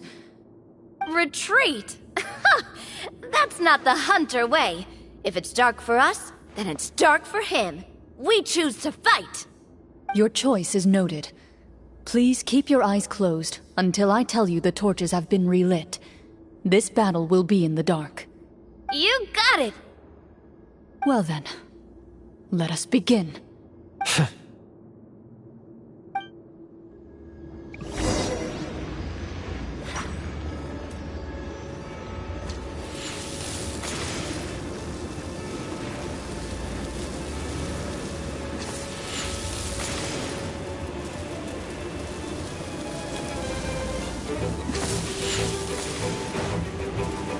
Loaded. I'd like to try to hit him with my sword. Your strike is successful. Is he still standing? Goodness, he sure has a lot of HP. Is it over? Can we open our eyes now? The enemy is strong and relentless, but the battle is nearing its end. The torches have not been relit. What about now? Final strike. Ha!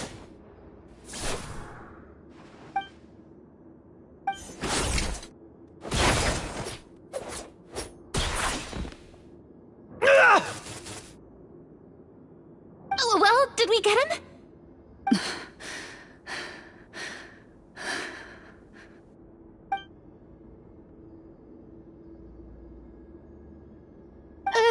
Clorinde? Warm fire flickers across the walls once more. Your vision is now clear. In an impressive display of courage, the 4 of you successfully defeat the uninvited guest. That look in his eyes. It's like he became an entirely different person as soon as I defeated him. Huh? Mr. Florian? Oh, wait. We're supposed to be role-playing. I should stay in character. Speak your name, guard. Why did you lead us here just to betray us? Is this treasure really more important to you than bringing peace to the kingdom? What kingdom? What peace? Those were nothing but lies! I, Florian, am a true Marashose hunter, descended from hunters of ages past. So he's also using his real name. Or, wait, was that the name of his character from the very beginning? Then I'm even more confused. If you truly are a Marashose hunter, shouldn't you want to help us just like you said before? Shouldn't we fight together for the sake of the people? What do you know? In this day and age, there's no glory to be had as a Marashose hunter. What's that supposed to mean? My skills were passed down to me by my father. We lived a life of obscurity in the remote wilderness. Still, he devoted everything he had to being a Marashose hunter. And what did he get in return? A life of poverty and pain. In a world that forgot all about him. When he died, not a single person came to mourn his passing. The Marashose hunters were the ones who saved this city. We're heroes! We deserved more recognition and respect than this! Is he talking about how no one in the capital seems to remember the hunters and their legacy? I didn't expect the script to contain this level of social criticism. So that's why you want to take the treasure for yourself? You feel like you're owed fame and wealth? If you already knew where the treasure was located, why didn't you just come down here and take it? Because I still needed the final key. Only a true Marashose hunter is capable of passing through this final door. As someone who sought to hurt others for his own gain, Florian lost that right long ago. Okay, but what is this treasure anyway? We've got all the keys, right? So can we just go in and take a look? You're sure you want to go in? We've been talking about it for so long, of course we want to see what's inside! And we've already defeated Florian, right? So he won't try to take it from us anymore. Pesky brats. Watch yourself. Then let's open the door together. All right. Your choice of action is confirmed.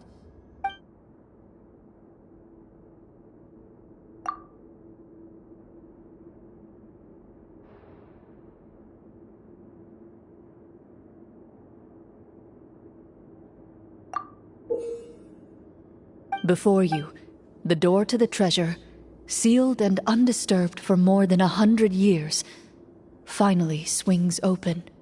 You hear the shrill wail of the door hinge as it rotates for the first time after years of disuse, almost like a sleeping giant letting out an extended yawn.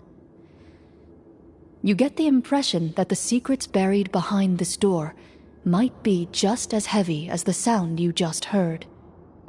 It's open! Come on, let's go in! Paimon wants to see what's inside! Ooh, me too! Ugh, uncovering hidden treasure is the most exciting part of adventuring. What do we have here? Uh-huh. A stone tablet? And some shabby weapons? You call this a treasure vault? Looks more like an abandoned warehouse! Maybe the troop ran out of budget at the end? They provided a super immersive experience at the beginning only to drop the ball at the most important part? They could have at least filled this place with cardboard mora or something! Wait, I get it now. Paimon, this is the real Marashose hunter treasure. Huh? This is it? The Marashose hunter treasure is just a stone slab and some broken swords? I can't believe it. I refuse to believe it!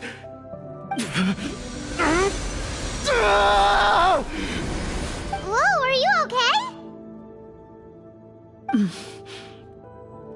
The Marashose hunter before you appears to suffer a serious mental breakdown. He needs to leave the room for a moment to collect himself.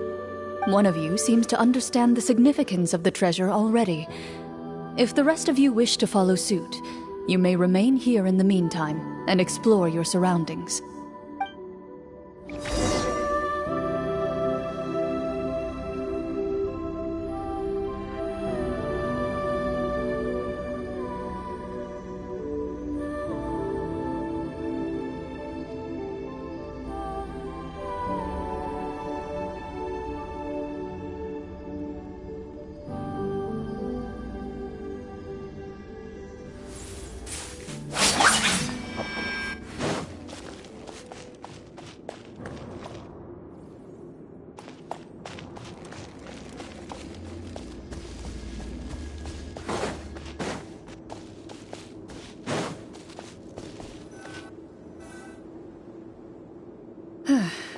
So, how are you doing? Feeling any better? What just happened? Do you remember how you got here? Or what happened to your body just now? I remember now. I brought you here because I wanted to... The explosives in the cave! You mean these? Huh? How did you... I could tell something was off the moment I stepped into this cave, so I kept an eye out. I've already dismantled the whole thing. So the strongest champion duelist in all of Fontaine saved the day once again. Guess I shouldn't be surprised. It would seem your skills as a Marechaussee hunter are as sharp as ever. I deserve some answers, don't you think? Tell me why you wanted to lure me here. Everything you said earlier sounded like the truth. Luckily, your monologue was dramatic enough to convince my friends you were just role-playing. I don't know. I just always felt like there was something in my heart that didn't belong to me. Something agitated and angry. Who knows? Maybe it was my own anger all along. I could never really tell. The feelings about my father and the other Marechaussee hunters are real. It just wasn't fair. I was angry, bitter that no one remembered them or praised their accomplishments. I don't know when it started, but at some point, my anger came to completely consume me. At that point, I remembered the legend my father used to tell me. The one about the treasure. But if the treasure was all you cared about, why plant all those explosives? Wouldn't they just destroy the treasure and bury you along with it? I can't remember. My head is a mess. It felt like there was this voice telling me to eliminate the hunters, but now it's gone. From your description, I suspect you were dealing with a devorator. A devorator? Oh, your master... your father, I mean. Never talked about it? It was a kind of monster that was active several centuries ago. No, I've heard of it. I'm just not sure why you suddenly... Wait, it can't be. The seal! The seal? My family has served as Marechaussee hunters for many generations. But the title and swordsmanship weren't the only things passed down over our line. There was a seal as well. My father instructed me to always watch over that seal and maintain it regularly. He said it had been passed down over a truly ancient age, and protecting it was our clan's most important duty. But I neglected that duty after he died. I finally decided to come down and check on it one day, and that's where my memories become fuzzy. The Devorator would be a formidable adversary for any mortal being, even ones as capable as the Hunters. If you lacked the power to completely destroy it, you could easily fall prey to its influence and corruption. In light of this, some Marechaussee hunters chose to seal the Devorator away, in the hopes that a permanent solution would come with the passage of time. I heard it has the power to amplify the obsessions and desires in people's hearts, to the point where they overtake you entirely. It would seem I'm not just lacking in skill with a blade, but in mental fortitude as well. And yet, you were able to retrieve 3 of the 4 keys. If I remember correctly, each was entrusted to a respected and capable hunter. How did you manage it? One of them belonged to my father. The second I stole from a different hunter. And the third... was one that I snatched while the person was on the way home from the tavern. I nearly died in that alley. I know just how strong you are. It's as clear as day to everyone in Fontaine. I observed you from dusk to dawn, but could never find any opportunity to sneak up on you. I never even saw you drink a single glass of liquor. The only way I could think to obtain that last key was to lure you here using your hobby, and then... Oh, I get it now.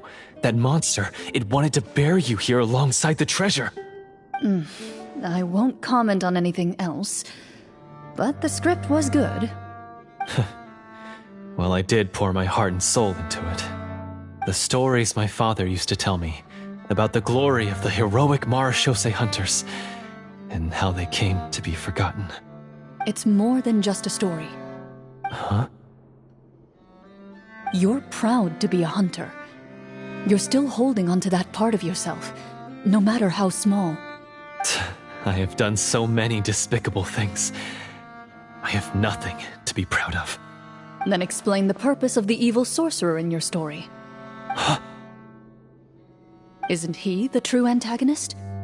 The one who sought nothing but his own gain, and used the people as pawns to attain it? In your heart of hearts, he was the one you truly wanted to defeat. But I've already tainted my sword. I no longer have any right to... Wake up, Florian. Remember how you introduced yourself earlier. Do you really think the hunters acted out of a desire for honor and glory? Or to be loved and acknowledged by the people? What did your father teach you about our order? You do not wield your sword for yourself, but to protect those you serve. There's nothing special about a blade. It's the intentions of the wielder that matter above all else. Do you still not understand? Even after seeing the treasure for yourself? The contents of that room, they represent the true legacy the hunters left behind. You're right. I am a Marashose hunter. It's time for me to redeem, no, to finally serve the people I vowed to protect all along. I wouldn't be so quick to push aside the need for redemption. I know. That's a charge I won't bother to defend myself against. Good. Then, come with me, and help me see the script through to the end. Huh? See the script through to the end? But there's no more script left. Never finished it, huh? No, I mean, I wrote the script with the sole purpose of luring you all here. There was no reason to write beyond this point. Then we'll just have to keep writing it. The evil sorcerer still needs to be defeated. You mean the Devorator? Are you saying I have to make up the rest of the script as we go along? Is that really so hard? You've already written most of it. Surely you can write an ending where the hunters win and justice prevails. I'll be there to help you too. You aren't afraid your party will fall into danger? I know what my friends are capable of, and they're all quite skilled. Besides, I need their help. Then, are you going to tell them the truth about all this? I don't intend to spoil the fun. Sometimes, protecting dreams and fantasies is more important than exposing the truth. Don't you think?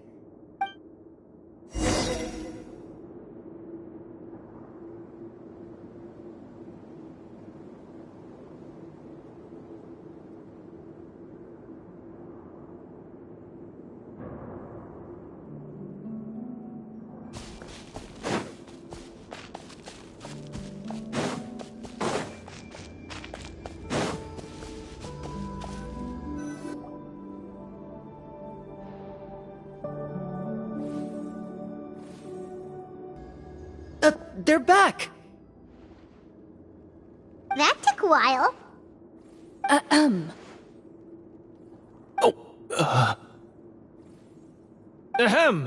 My fellow Marashose hunters, please forgive me, for I have sinned. Tone it down. Sorry.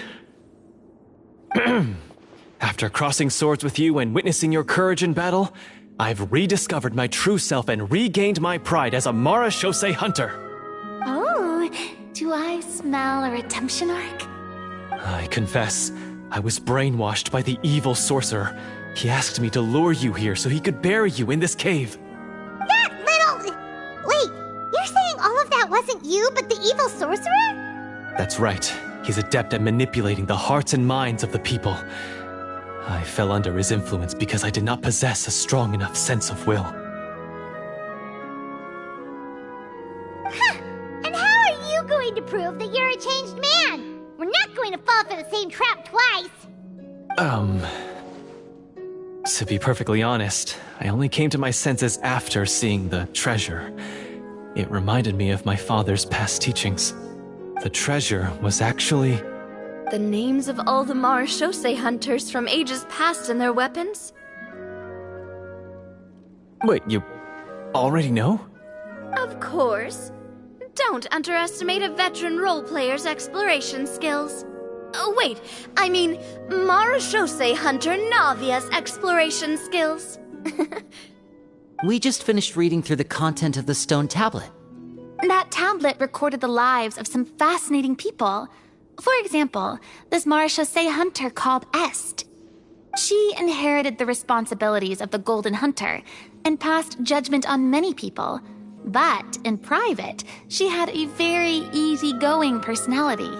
Her favorite pastime was singing and dancing with her friends, and she was said to have a beautiful voice. So, she was just like you. Oh, you really think so?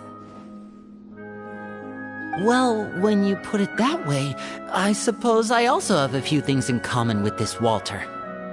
Working as an executioner, he supposedly used a countless number of tricks to confound his enemies in battle. Oh, if only I could have seen the feats of magic he pulled off back then. Their lives were all so exciting.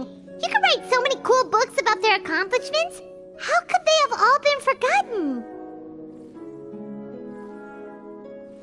Because they chose to be. To hunt monsters that only appear in the shadows, you must also operate in the dark. To be a Marashose hunter is to willingly give up on wealth and fame. Then this stone tablet must have been left behind by their companions. That's right. Few Marashose hunters ever revealed their identity to the public. They always protected the city from the shadows. The only time they spoke of their accomplishments would be at night, when they gathered with their fellow hunters in front of the bonfire to share stories of the monsters slain by their hand. So, this tablet was created not so that the hunters would be remembered by the people, but so that they would be remembered by each other.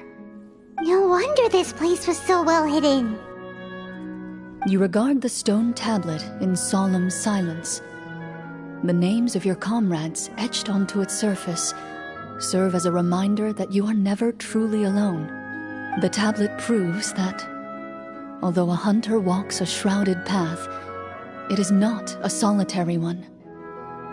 There will always be those who walk beside you, a fact that remains as true today as in ages long past. Their legacies shall continue to be passed down from generation to generation, as everlasting as the stone onto which their names are carved. Father, you once told me that I should seek out the treasure if I ever became lost. So this is what you wanted me to find.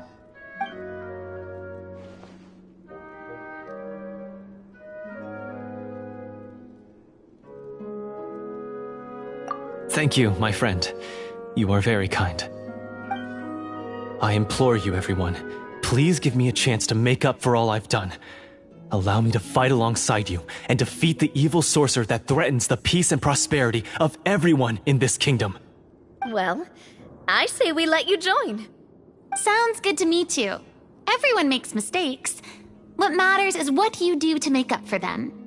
I have no objections, but Mr. Florian, do you even know how to defeat the evil sorcerer? When he took over my mind, I gained some insight into his thoughts. Every time I thought of the treasure, he reacted with a strong sense of fear. Huh? He's afraid of the treasure? But there's nothing here except some broken weapons in the stone tablet! What if the secret's hidden inside these weapons? GM, permission to investigate.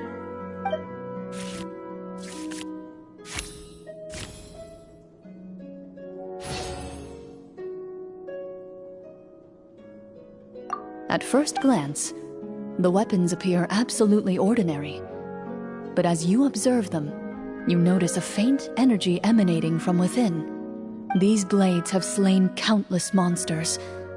Though it's been a long time since they were used in battle, their edges remain sharp, as if they're simply waiting for the next worthy hunter to carry on their legacy. So basically take these with us, right? I'll take this weapon. since it used to belong to Est. Maybe it'll find comfort in being held by someone who appreciates the arts.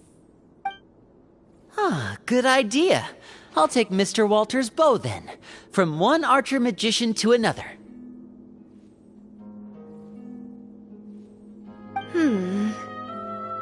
Paimon's gonna pick a cool weapon too!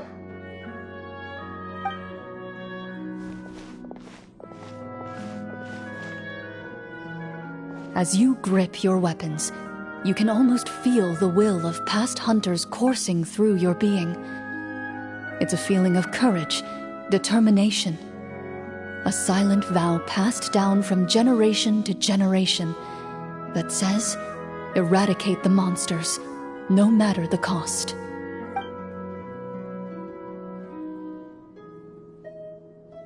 Mr. Florian, do you know where to find the evil sorcerer? I was able to see his surroundings when our minds were connected. I believe he's currently hiding out at the church in the kingdom. We must be extremely careful.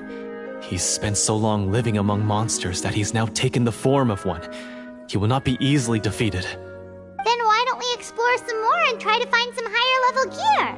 We don't want to just fight him and lose, right?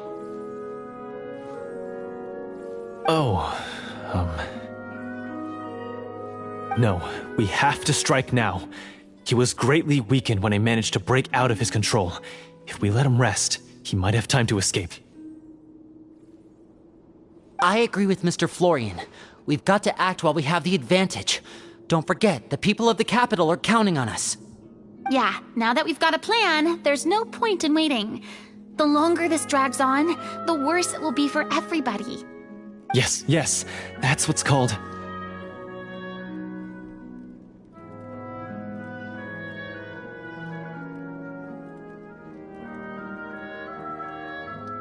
Yes, that's exactly right. Alright, you've persuaded Paimon. Mr. Florian, please, lead the way. Of course. Follow me. He had to set up so many scenes today, and now he has to join in for this last part. I really don't envy his job. Finally, you decide to slay the evil sorcerer and bring peace back to the kingdom once and for all. As you walk away, you feel the gaze of the stone tablet at your back, as if all the hunters of the past are wishing you success in the battle ahead and awaiting your triumphant return.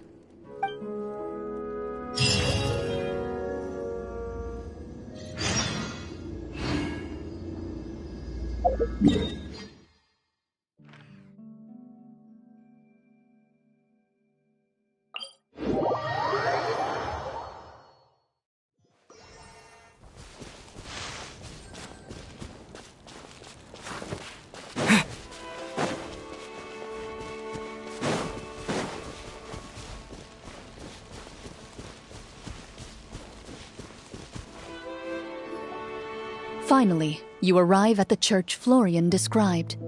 As you approach, an ominous aura surrounds you. You get the sense that your enemy is close at hand. How strange.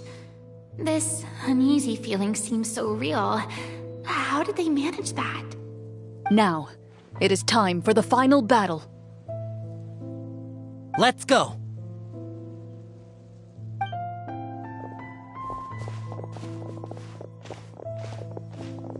Florian, wait. What's wrong? I think you should wait outside. You've already been corrupted by the Devorator once. It could easily re-enter your mind and take control of your body. I don't think it's a good idea for you to be this close. If it corrupts you again, it's possible you might take on a new form entirely. That's exactly why I have to go. Why I should be at the very front. You mean... Yes. I intend to lure it into my body. That's too risky. If things get out of hand, I might have to kill you. Do you understand how dangerous this is? I understand, but if I do this, you'll have a clear and visible target. The Devorator will have a hard time passing up a chance to enter a body it knows how to control. You won't have to worry about any of your friends being taken over. You're not like me, Miss Clorinde. You're a just and powerful Marechaussee hunter. The monster broke free due to my error. It's only right that I shoulder the responsibility for its destruction. This is something that I have to do. Consider it a duel to restore my honor. My only request is that you give it your all.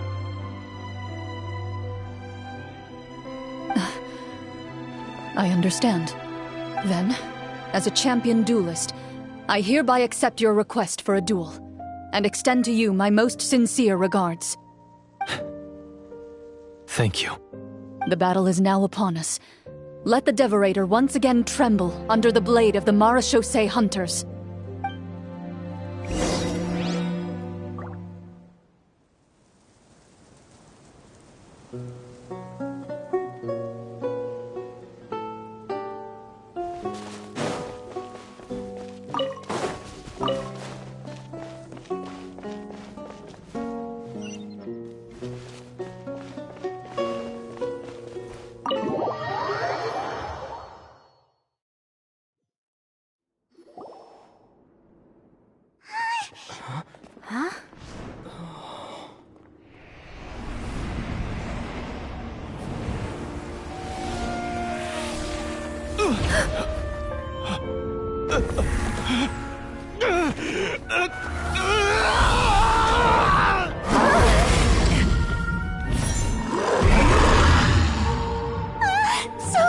So lifelike!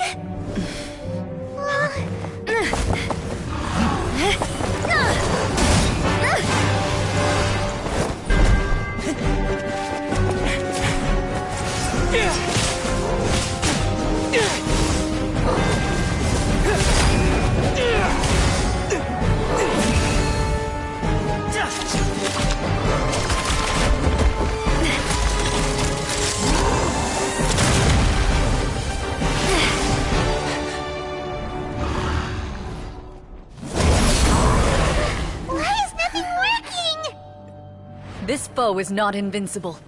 You hold the treasure. The power to defeat it in your own 2 hands. The treasure? You mean... The names! It's the Marechaussee hunters' names! How are we supposed to... You forget, Paimon? There's still one skill we saved until the very end. Hunters fight not for fame, but to aid the people whenever they are summoned. Walter the Marechaussee Hunter, master of 1,000 tricks, executioner of the Phantom Hunters, I call for aid!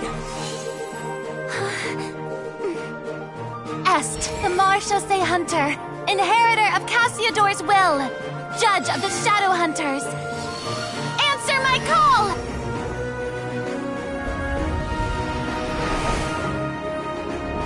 Petronia, protector of justice and order. The hunter I respect the most. Thank you for saving my friend, the best one I'll ever know.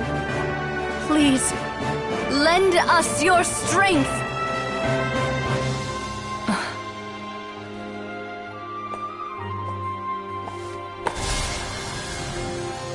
We have come to answer your summons.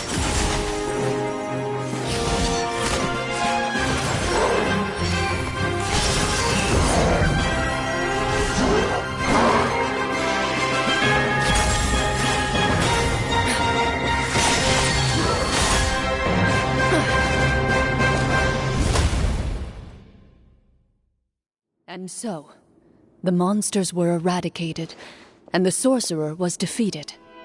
Peace soon returned to the capital. Those in the court, manipulated by the sorcerer, also recognized the errors of their ways. Some remembered the names of the heroes who saved their kingdom, but others simply continued their lives none the wiser. Such is the story of the Marechaussee Hunters. They pursue the phantoms in the darkness and exterminate all who pose a threat.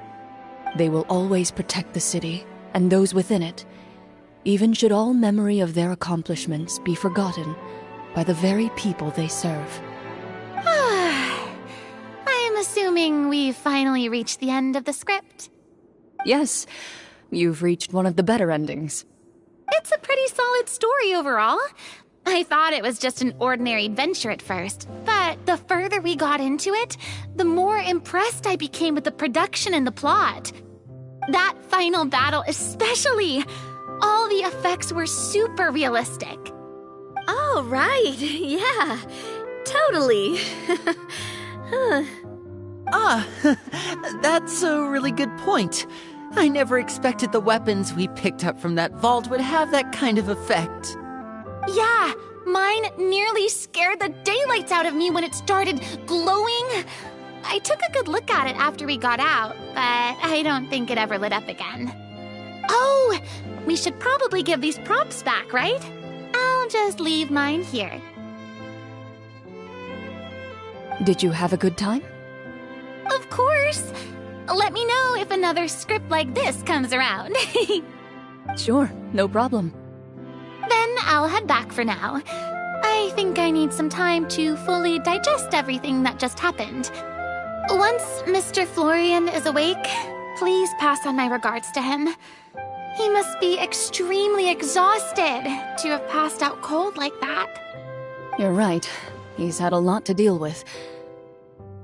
Well, see you all some other time. Toodaloo!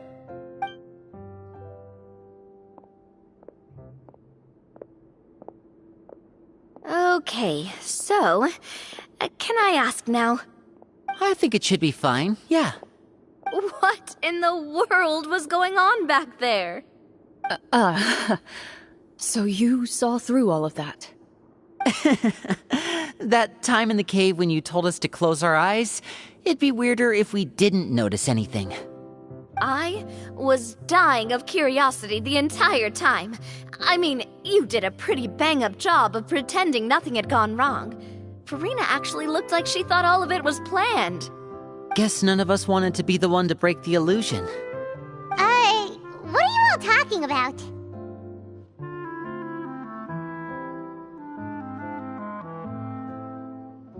Oh, wait.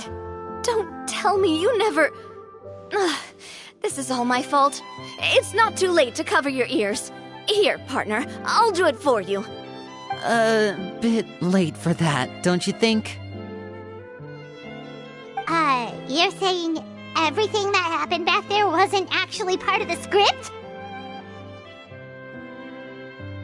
It's probably more accurate to say this was never a real scripted story to begin with. What? So loud. My head. Hey, you! Get up right now and explain yourself! No shaking, please! Oh, my head.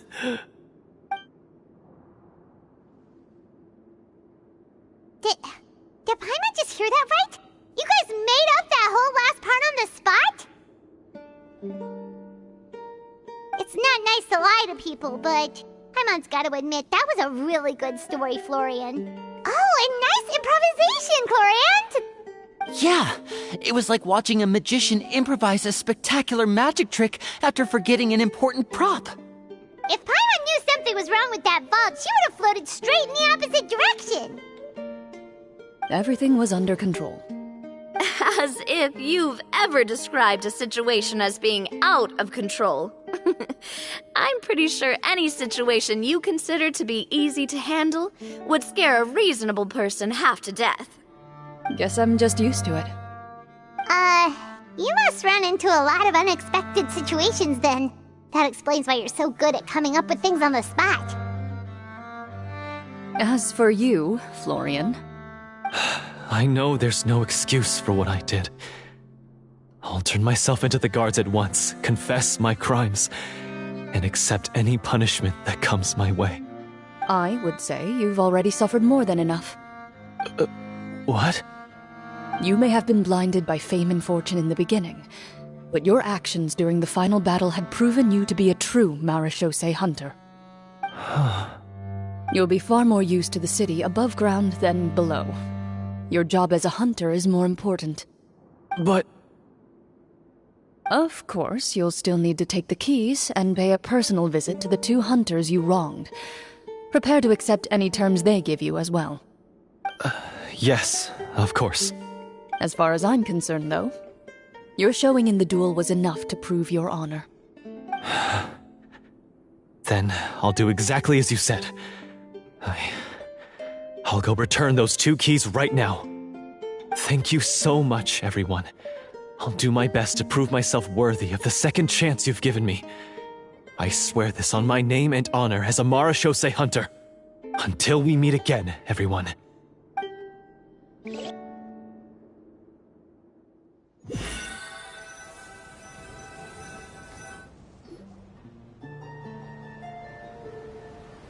Speaking of Mara Shosei hunters, what should we do about the treasure in that cave?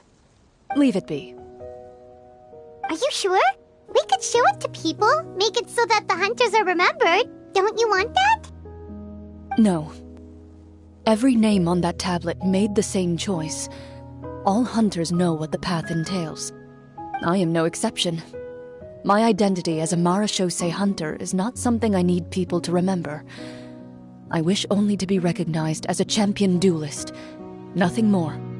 That's certainly very different from the path of a magician. Still, I admire your decision. Wait! I just remembered something. If there were no special effects involved, why did our weapons begin to glow during the battle? That's because the Mara Shosei hunters of ages past would often imbue their weapons with special enchantments to suppress the monsters. Whenever a monster was nearby, their weapons would start to glow. Oh, so that's why they had an effect on that guy near the end. I really thought the summons were doing all the work. Well, I'm sure the summons were a part of it too. Oh? How so?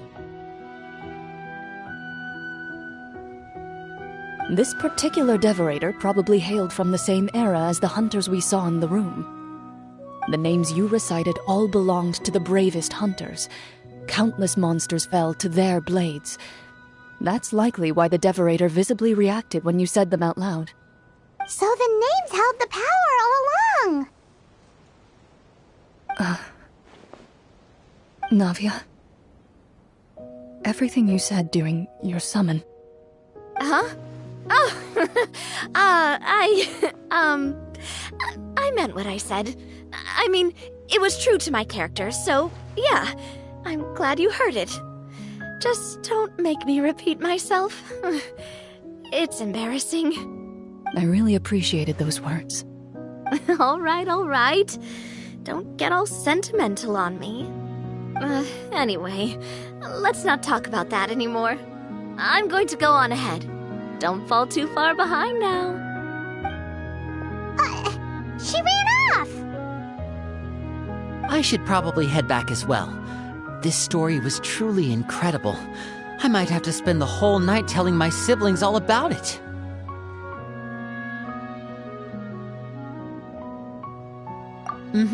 Goodbye.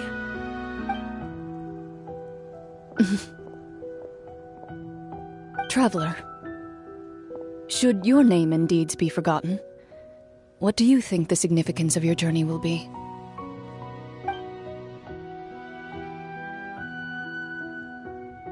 I suppose the significance would be the journey itself and the world we helped create.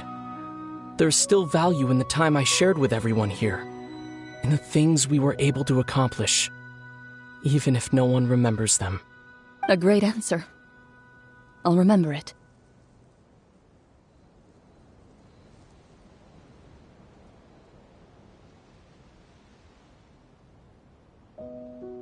Me? The Mara Shosei hunter says nothing in response to that question. Perhaps her answer lies in her silence. An unspoken vow left to echo through the night. The path she walks needs no explanation.